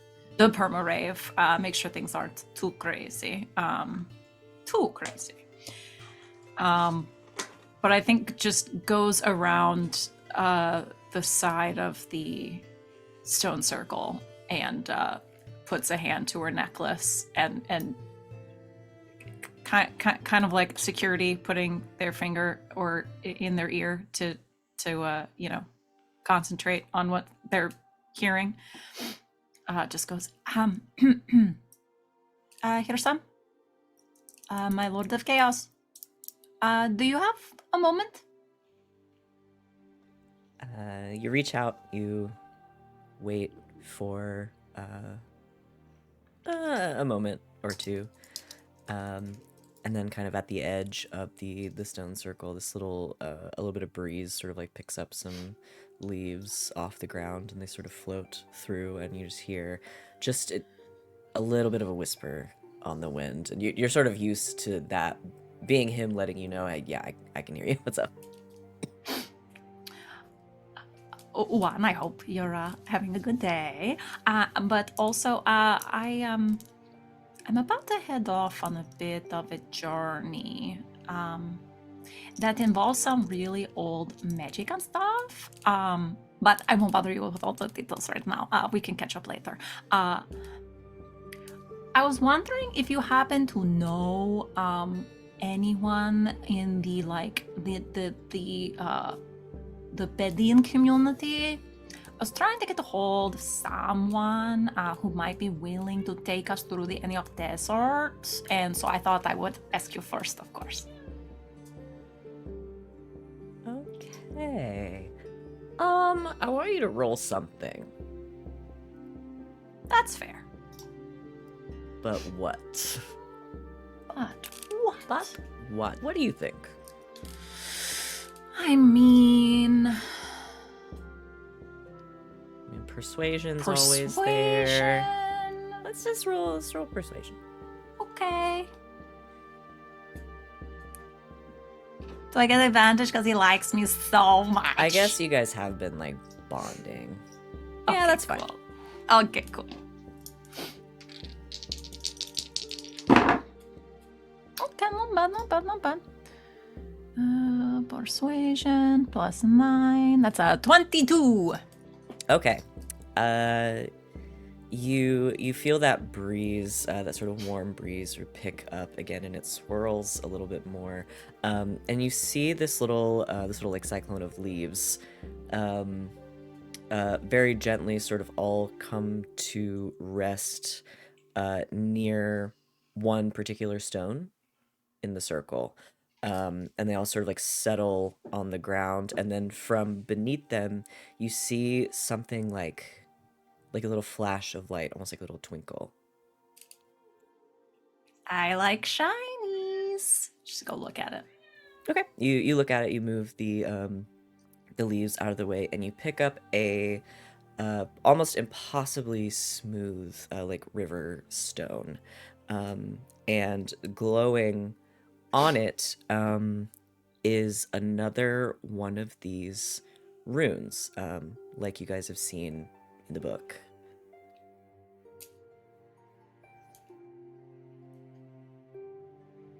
Will this help me to contact someone, or will this help me to get to this person? Hard to say. Hello? You had a conference call or something. Okay, again, I hope you're doing well. Okay, bye. Do with that what you will. Okie doke.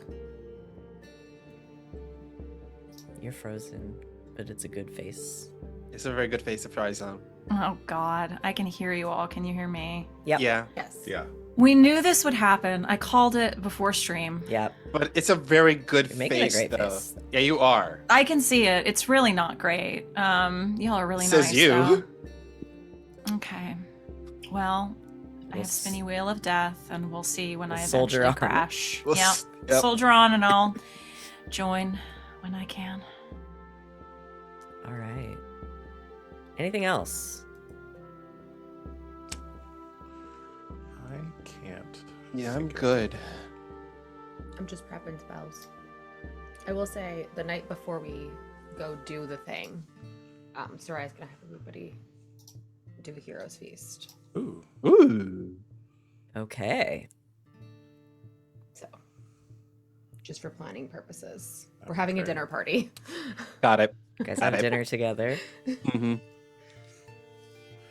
I know briefly too, if we're still doing table talk, Sure.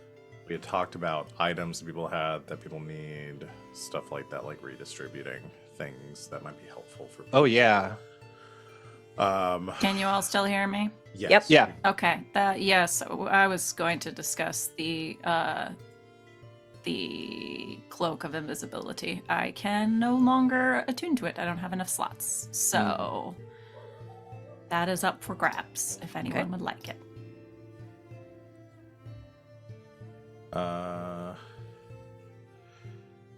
Let me see.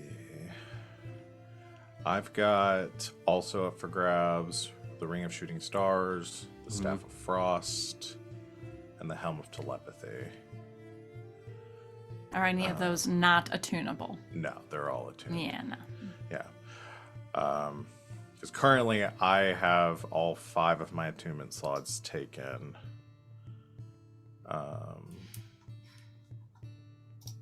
Oh, said I still have a scroll of Eldritch Blast. Do you want that? I've never used it. I mean, I can do it anytime. Yeah, but just to not expend the spell slot. Oh, it's a Oh, Eldritch it's Blast. a- It's oh, a it's a cantrip. cantrip. Yeah. Cantrip. So if anyone else, Thinking Witch Bolt. give it to Damian. Oh, There you go, Damian. I don't need it. Okay. I'm like looking through all the things Yeah. that I have. I also have a potion of Storm Giant Strength still. That we got Ooh. really early, and I will probably never use that. if I'll somebody take else it. Wants it. Okay. I'll take it.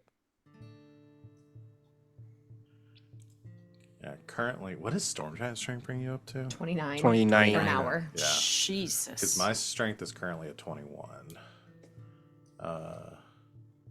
With the belt of Hill Giant Strength. Yeah. So I think I'm good. Add that to your Since we sheet, need I'll a delete it strong from in the mine. party. We need someone strong. Yeah. Yeah. So I took that as one of my infusions. Although Sereia being big strong for an hour would be funny. That would be really funny. It's more fitting for Damian, I think. Uh, I deleted it from my sheet. Yeah. So those are up for grabs from me if anyone wants them.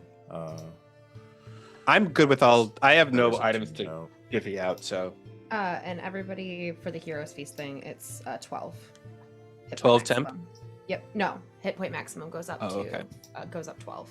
Nice. Let me nice. just click along on this just to make sure I'm refreshed.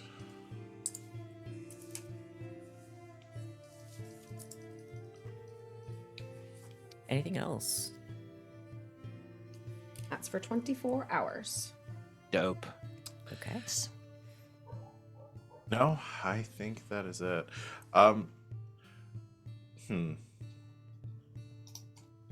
No, I think I'm good. I was gonna ask you, what is your feeling on Dutch attuning to items?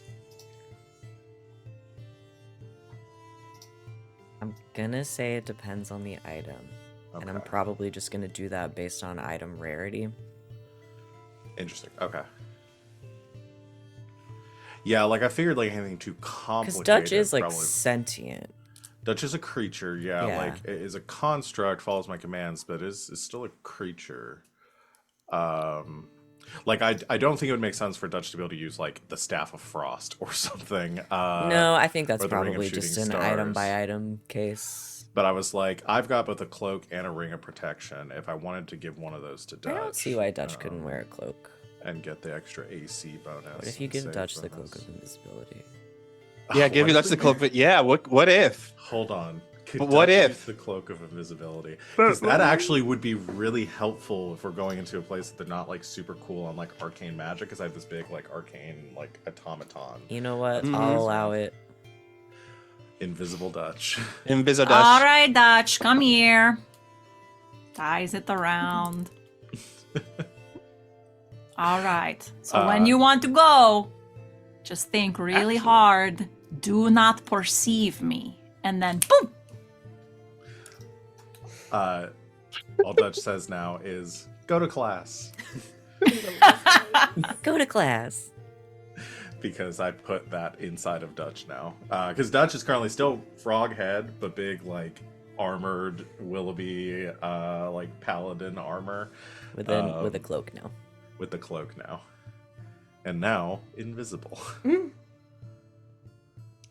We're also going to be immune to poison and being frightened, and wisdom saving throws are going to be made at advantage because of the Hero's Feast. Yeah, keeping track of Heroes Feast is on you guys. I'm not doing Yep. it. You know that's fair.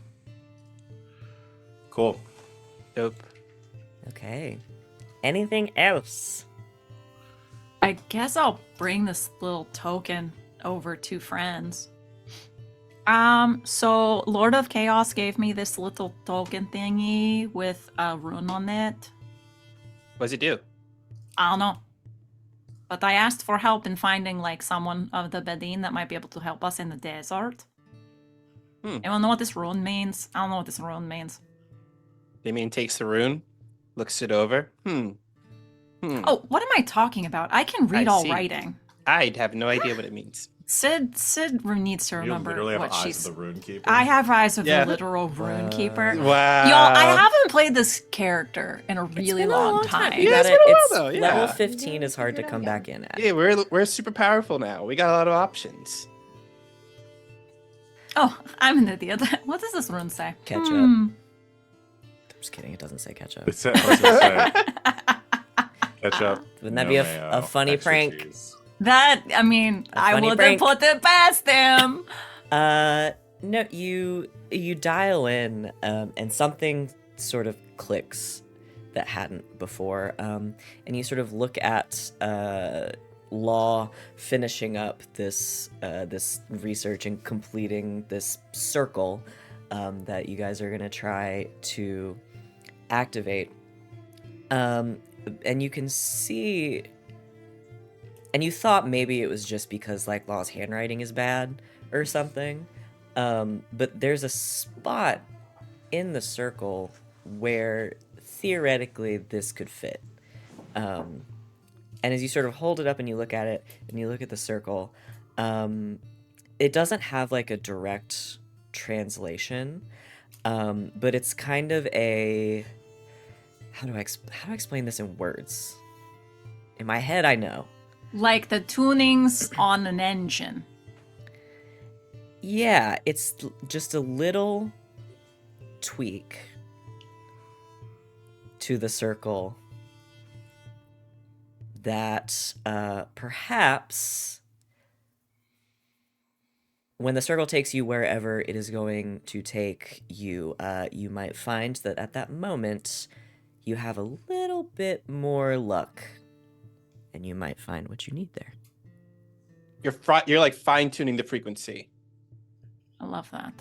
Yeah. Hello, put this in the circle. Right there. What? Okay. You see where it go? It would go like right there. Yeah, no, so what? You sure about this? I'm sure. Not going to make us explode? No, I That'd be a think it funny will. prank. That would be a pretty funny prank from Pearson, but no, I think it will help. All right. Nothing like throwing an unknown rune into a very fine-tuned frequency. You gotta love it. Let's do it. I will add the rune. Take to the risks, sigil. make mistakes. Look, from what I Get learned the turned last time, inside out upon arrival. like the last time we did something like this, we had a wonderful adventure. So, I pretty much say enlist the rest of the wind. One I'm to not John, scared. if this takes us to the Feywild again, I will That would be a funny prank. I will rage if we miss our senior year. We can just instantly come back now. It's true. Mm-hmm. Yeah. All right. She says as And she I say the prepares magic Planescape word Runeshift. Shazam. You say Shazam. Yeah, that can be it. And His name's Alcazar. Of course, it's Shazam. Yeah. There's not Alakazam. Ha-ha. Aha! all of the runes on the floor in front of you, including the one from the stone that Giselle has added, light up in this bright flash of like bright yellow orange energy, and it all sort of starts to coalesce in the center and create a portal. Oh. Damian sees the portal. He's going to touch it. He touches it. Damian sees a portal. He touches the portal. He's going to touch it. Damian, you reach out and touch it, and something grabs hold of you, and you go tumbling through. I mean, it's not like it's going to happen twice. Go quick, go quick. We all jump in. You all enter the portal, which it is flat on the floor, and so you step in and you sort of feel yourselves falling, and then you're sort of tumbling end over end, and there is this another flash of this bright like white yellow light, and then your feet hit the ground and you all kind of go stumbling and sliding in the sand. And you get there. The desert sun blinds your eyes, and you feel the heat trying to pull every bit of moisture from your body. The bone-dry air makes your breath burn hot and taste of like clay, like baked earth. And you're standing sort of on top of a dune. Desert as far as the eye can see. But below you, about 50 feet away, you see a camel. And you also see two people who look to be trying to dig out some sort of hulking stone from the sand. But they are so intent on their investigation that they don't notice you. It's dry out here. That See, we found people. It was lucky. it's hot. Let's go help them. Okay. Still really hot though. It is hot. I mean, you can taste the heat. I put my goggles on. They're tinted. Damian takes off his shirt and puts the head of it around his head and ties it like a bandana. Giselle pulls up a little white hood made of linen to keep the sun off. Sarah Alright. pulls up her cloak of elvenkind. You guys cover your heads and your eyes, and you make your way down. You see, and as you approach, the camel sort of turns and is like eyeing you. You guys aren't trying to disguise your presence in any way. So yeah, they kind of hear you talking, and they turn to look at you, more confused than anything. Two human men, one about 16, 17, and one much older, maybe mid 60s. They both have like dark hair, olive toned skin, wearing these like loose fitting like linen robes with a cloak over them. And they are carrying each a scimitar, a couple of daggers. But yeah, they kind of look up to you, and the older man looks kind of confused and puts a hand on the younger man's shoulder, and you can see the younger man like sort of perk up and start to wave. Hi! Sup? Hello. Do you need help with a big rock? Oh, I would love help with the big rock. And the older man is kind of like, no, hold on, and kind of steps in front of the younger one. Hello. Hi. We're actually here looking for some help through the desert, if possible. We would be happy to help you with your rock problem. If maybe you could help direct us to someone who might be willing to help us through.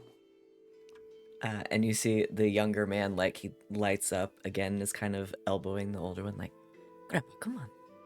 Look, they look nice. Shut up, Pesh. Just persuasion check. Sure. Woo! 16 plus 9 is a 25. Okay. The older man kind of looks you all over, and then just kind of like, he just shakes his head a little bit.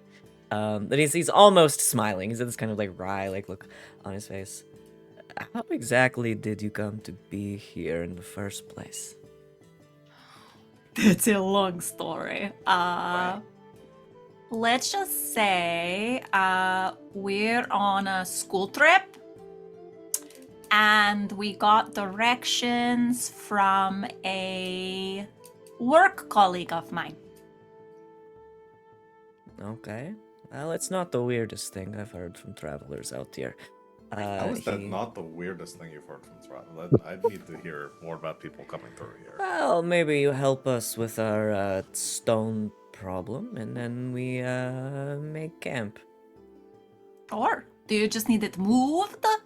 We're just trying to dig it out at this point. So, I'm Shamir. This is Pesh, my grandson, Hi, Jameer. Hi, Nice to meet you. and that's Old Stink. It's the camel. Hey, old stink. I'll stink. Sorry, curtsies to stink. This is an old camel. He's like fucking grumpy. All right, I'm sure you have names. I'm imagining the meows that are coming through are from the camel. There's Yeah. a pouch on the side of the camel, There's a cat in it. meowing mysteriously. Old white cat. Oh, I'm Damian. Nice to meet you. I'm Giselle. And I am Law. Great. Well, pleasure. Again, I'm Shamir. This is Pesh. And, I guess we better get digging. Okie dokie. And Damian will get to work digging Okay. the hole. Yeah, there are now 6 of you trying to dig this thing out of the sand, so it is not going to take nearly as long. But as you start to clear away a lot of the sand, sort of trading in, trading out, making sure you're drinking water, that kind of thing, it starts to take shape in front of you. Law on one side, you start to push some sand away, and you see what looks like a massive stone hand. and you start to clear more and more away until finally you have cleared the sand off of a massive stone golem that's kind of sitting up awkwardly against some other stones behind it, with a solemn look on its face, unmoving, eyes dark, but with a large stone disc in its chest, inscribed with a blue circle that has golden beams radiating out from it. Couldn't have been that easy. Guys, it's a robot. I mean, the sigil was supposed to take us to it, so it makes sense to be here. Would you Wow. look at that. And Pesh is like so excited. He's looking at you guys. He's looking at his grandpa. I told you it was real. I told you it was real. Yeah, I know. I'm going to be careful with it, Wowzers. This is the golem. Yeah. The Sapphire Sentinel. though. You know, the Sentinel. Mm-hmm. Yes. You remember that work? The school trip. Mm-hmm. That's what we're studying. I think now's a good time to make camp and hear some stories. Okay. That sounds like a good idea. As the afternoon sun hangs high overhead, Shamir and Pesh walk you a little ways away where they have essentially like a makeshift, kind of like a lean-to set up. It's just some sticks and like some linen over it, but enough to provide like some shade out here. Sit down, and yeah. So, you are on a school trip. I suppose just to start, we don't wish to be insensitive or not be respectful of cultures. But we had heard that the people who inhabit the desert here are not big fans of magic. You can see Pesh, like, he's trying to be respectful of his grandpa, but his eyes, like, go wide, and he clearly has, like, 17 questions, at least, but he stops himself. There are many stories here in Anorak that, paint the arcane in a particularly negative light. If it were not for the art that came to Netheril thousands of years ago, the desert would not be a desert. Some people don't like this. Other people, the desert is all we know. So, we judge people based on their character here. Okay. Well, in that case, we come from a school dedicated to the arcane arts. I see. That does put some pieces into place. Where else would you be looking? For the Sapphire Sentinel. Yeah, that's pretty much it right there. What do you know of him? Well, Sereia kind of pulls the appendix out of her bag. Oh, I see. Read this and flips to the last page. There he is. Alcazar. It's been quite a while since I heard that name. You know Alcazar personally? No. My grandmother did. She would tell us stories of him when I was young. Is that how you or your grandson found out sort of this location? Let me tell you the story. Yes, please. Crisscross applesauce. You guys ready for another lore drop? Yeah. Lord drop! Let's go, DJ Lord Drop. So, you know of Netheril? Yes? Yes. You know of the Netherese wizards. And you know of the scrolls. Yeah. Well, one of these scrolls, long ago here in Anorak, was entrusted to a young prince. The Prince of Azumar. Prince Hamukai. Azumar was a Netherese city. Hamukai was its prince. He was charged with protecting one of the scrolls, and the wizards, they created the Sentinel to help. The gem in its chest. Those are the only way to unlock the vault that Amokai locked the scroll in. A sliver of the sapphire was placed into his palm so that only he and the golem could open the door. And for a very long time, that was enough. Until it was not.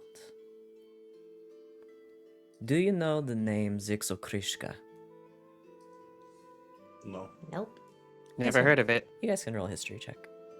Okay. Sure. Oh shit. History. 5. 30. 20. You, Damian, and Law have heard that name before. Only in passing. Damian, you probably remember it from some story that your grandpa told you at some point. You know, Zixokrishka is was some kind of intensely powerful magical being, basically intent on becoming the most powerful magical thing of all time. Law, Zixokrishka is a dragon. Wait, evil dragon, good dragon. Zixokrishka, at least in the stories, was a blue dragon who was obsessed, Uh-oh. absolutely obsessed with hoarding magical items, Uh-oh. and has laid waste to many a city to get what she wanted. This was thousands of years ago, though.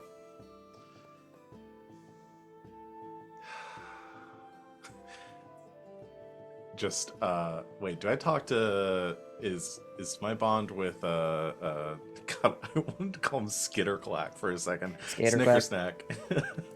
Don't Skitterclack. Law in your head, because Skitterclack can I'm sorry.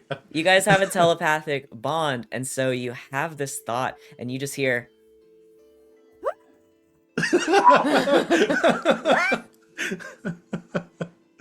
I know, just like in my head, calm down, we got sorry, this. I have no idea how loud that was. I heard like a little bit of it, and then it got gated. It got The gated, rest yeah, I got yeah. the idea. And we're good. We're Down good. the hall. It's just chill. We're going to. We got. Might not All still be right. alive. What's wrong, Law? You got Yes, it too? have heard of the dragon Zixokrishna. They're a dragon? Well, the way Grandpa always talked about them, I thought they were like, some kind of, person who does a lot of party fouls. Because every time they were talking about it, they said, oh, man, every time this creature came around, party went to bust. That kind of stuff, so... Well, in this story, that is an apt description. Zixokrishka, in her campaign for a nether scroll, discovered the location of Hamukais in Azumar. So, she arrived in the city at the vault, intent on destroying everything in her path to get this scroll to become divinity. The Sentinel will not let this happen. The golem you see sitting before you gravely wounded her in the battle. She, in her eldritch magic and anger, blasted it across the map, hurling the golem to a far corner of Faerun. And, thinking it was destroyed, Prince Hamukai placed another shield around the vault that could only be removed with the sapphire from his palm, thinking the golem is no longer an option. Zixokrishka left to nurse her wounds, but not before laying an old Netherese curse on Hamukai. When he died, the shield would disappear, and the scroll would be hers for the taking. Hamukai, again, thinking he was the last line of defense for this nether scroll falling into the wrong hands, and against his subjects' wishes, he was most beloved in Azumar, ordered his wizards to perform a ritual that would keep him in a near-death state for millennia. If he could never die, the shield would never drop, and the dragon could never have the scroll. His life force, magically sustained, would continue to power the shield around the vault, and he sealed himself inside, assuring the safety of the scroll. Years passed, centuries passed, and Zixokrishka returned to Azumar with an army, intent on ripping that shard of the sapphire out of Prince Hamukai's hand, but she could not enter his tomb. His life force sustained the shield around the vault, and there was nothing she could do to pierce it. In a rage, she reduced the city of Azumar and its people to ruin. And some say she chased down many other magics that would help sustain her life force as well, and the legend goes that Zixokrishka remains curled around the vault that is Hamukai's tomb, waiting for the day she can enter. It's just a story, though. That's a dope story, though. Well, it was very well done. Yeah, very incredibly well done, Claplots. But also, that big giant golem out there is also supposed to just be a story. So maybe the big dragon and the undying prince are also real. Could be. Are you Yeah. superstitious? Very. Incredibly. Yeah, kind of. Yeah. You say you are looking for someone to guide you. Mhm. If you truly wish to follow the story, Pesh and I can take you to Hamun. Really? There are caves. I would say nearby. Nearby for us, perhaps not for you. But a ways through the desert to the west. It is the territory of many dangerous creatures. But they say inside the caves of Hamun is the Hall of Rainbows, which will tell you Sounds- how to get to Azumar. Oh. Okay. Now, if this is too dangerous, your students, you may stop now, turn around, and go back to school. Because once we begin, we see things through. Can I ask you a question? Of course. Have you heard of the name Hirsam before? Another name I have not heard in many years. I had a feeling. My grandmother was quite the storyteller. Oh?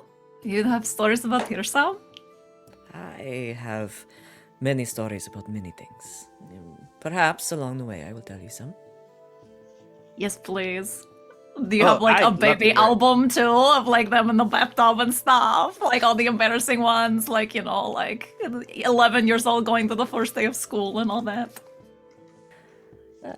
Our stories are in the oral tradition. Okay. No, that's still good. There's nothing more exciting than what you can imagine based on someone else's words. Very true. Can I insight check Shamir? these peeps? Just want Yeah. to get a feel. Yeah. Not that I'm the person that should be doing this, but that's a 4. I Yeah. trust them implicitly. Seems fine. You like them. Yep, I got an 11. I also trust them implicitly. You like them. They seem nice.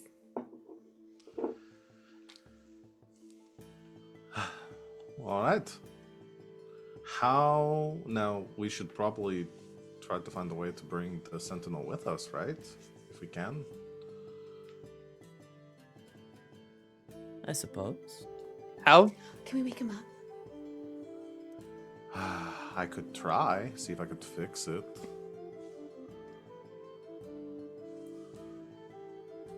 You want to take a look? Yeah, I'll take a look, see if there's anything I could do. If it sounds like it was broken or like it was destroyed during a battle.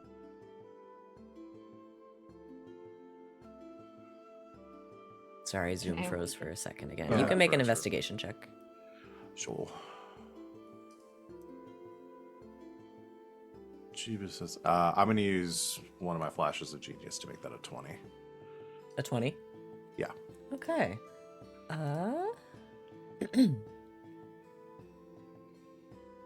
Yeah, Law, you guys look over the golem kind of dusting the rest of the sand away.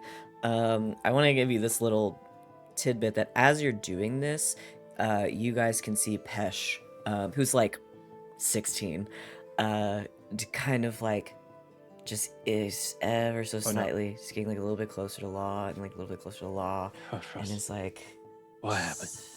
just like locked What on. happened? Can you guys hear me? I'm Am I gonna still good? I'm gonna freaking lose it. Oh, Chat, you're just mute. That's why I can't hear you. chat. I'm You're losing good, I can hear my you. freaking Okay. mind. Oh no. Did we mention it's a technical difficulties day? Yeah. Up. I could hear Oh. I could hear Wally and Sid, but they couldn't hear me. Yeah, I Nope. could hear Wally and Sid, but you couldn't hear us. This is a Nope. good one. Yeah. I was talking to chat and telling them I'm losing my fucking mind. Hi, everybody. Hi. Hey. So Pesh is just very interested in what you're doing, essentially, and is kind of like Yeah. easing himself over, like trying not to get in the way, but also like he wants to see what you're doing. So Pesh Oh. is interested in magic, is what I'm gathering. Yeah. Sure looks that way. And Pesh is younger, right? It's like Pesh is like how- 16, yeah. 16? Okay. So probably younger than us. Yeah, you guys are college age, so. Not that much younger than Sereia. We'll like look. It's like, oh, hey, dude, you want to take a look? Sorry, I didn't mean to just do this yourself. If you had ideas here, Oh, no, I just wanted to see what you're doing. just seeing if there's any damage here that I might be able to fix. It's not, too different than the sort of things that I work on. Just a bit older. Yeah, you rolled a 20. Yes. Yeah, you get a good look. Pesh sort of helps you like just get dust the rest of the sand off of it, so you can kind of get a feel for what's going on here. It doesn't look Frozen. damaged. Okay. I That's only good. caught damaged. I didn't see what was before. I didn't hear what was before. It doesn't look damaged. It doesn't look damaged. No, it's not damaged, which is strange, but again, who knows? It's more sort of like it's just sleeping. Interesting.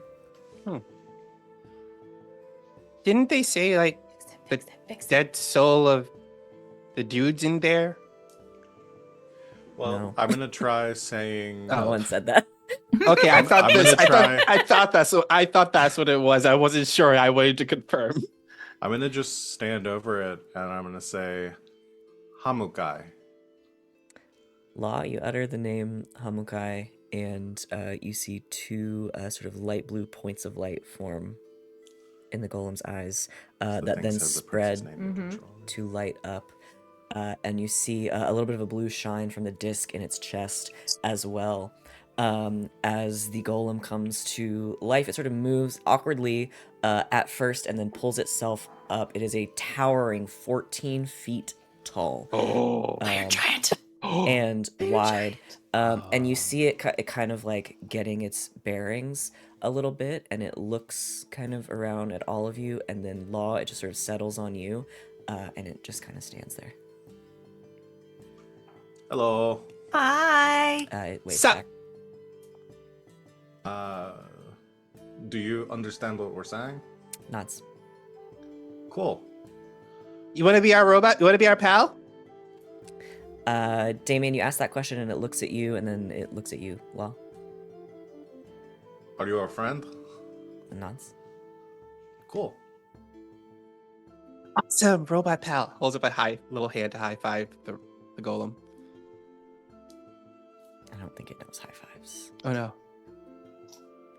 It just wasn't responding. It was frozen. Oh, there we go. It's Yeah. still. Oh no. It got real bad here.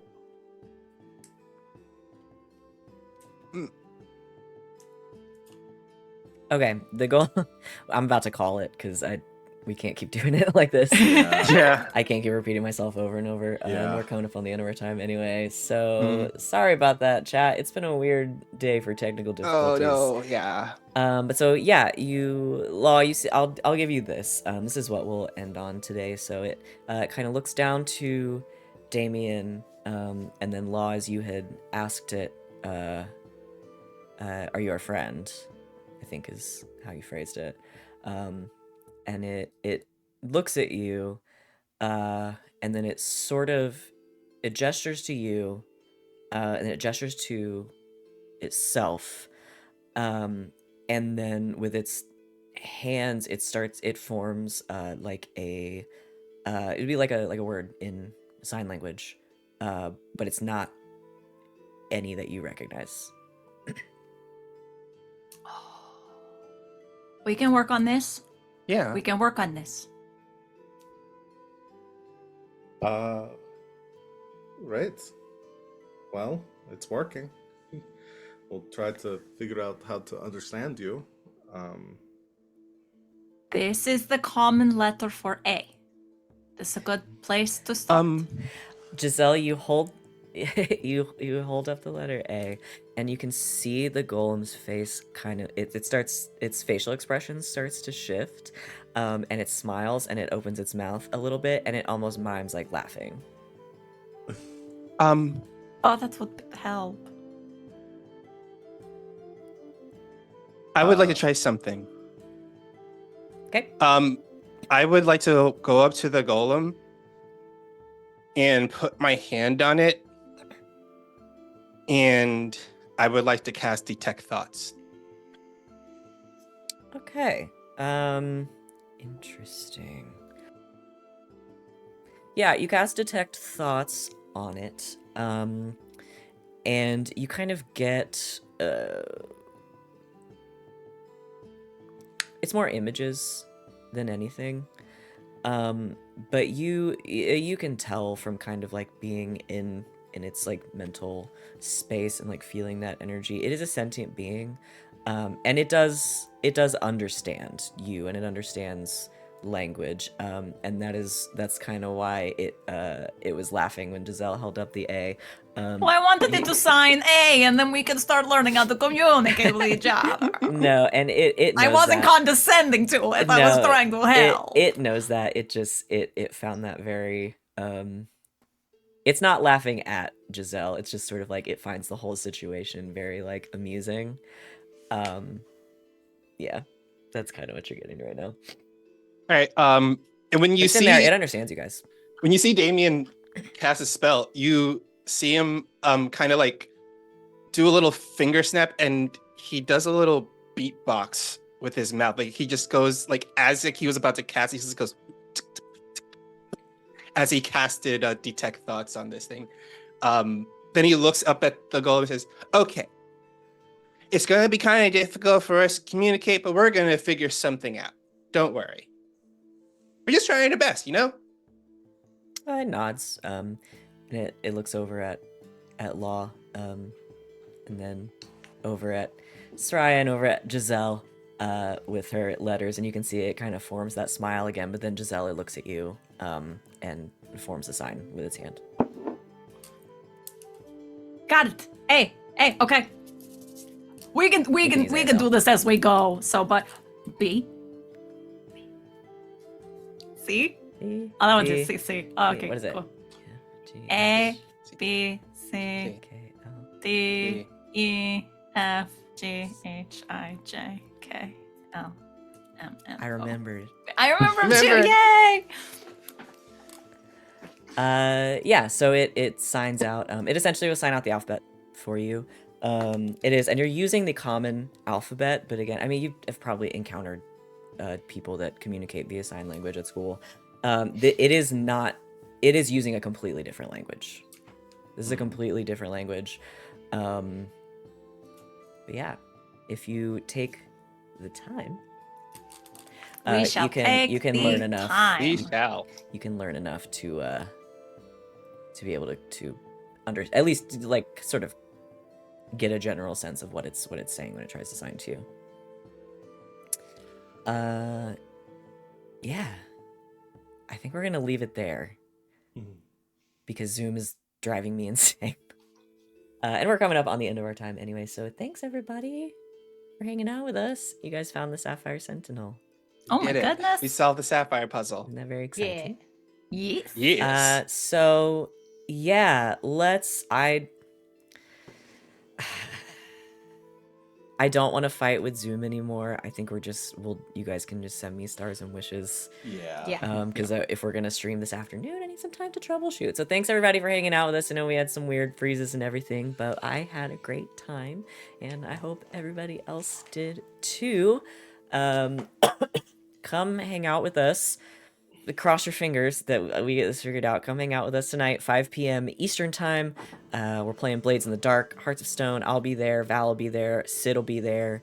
And we're gonna do crime. Prime time. Crime. We love you. Take care of yourselves. Stay off social media for the rest of the afternoon. That's what I think you should do today. Put that away. Put that shit away. Read a book. Play a video game. Go Drop outside. it in the trash. Drop it in the trash. Go outside. Leave social media for a little bit. We'll see you this afternoon. Very excited. Thanks for joining us, everybody. Until then, good game. And fuck you, internet problems. I hate you. Not you, Chad. I love you. Bye. Bye.